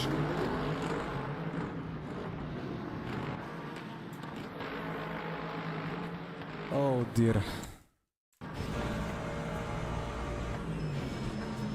Yeah, that's slightly too late on the brakes. We nowadays have a chicane there. It's not a flat-out corner anymore. Then what happened to me when I lost my brain?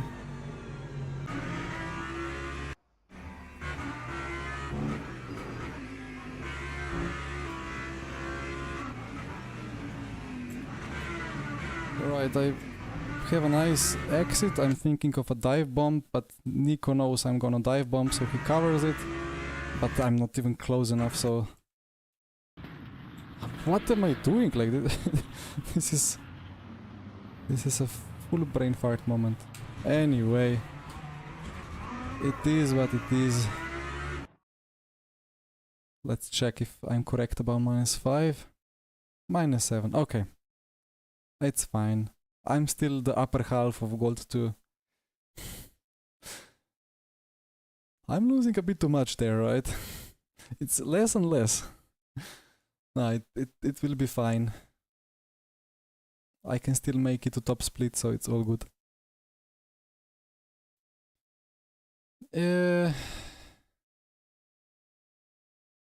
It's been a long stream.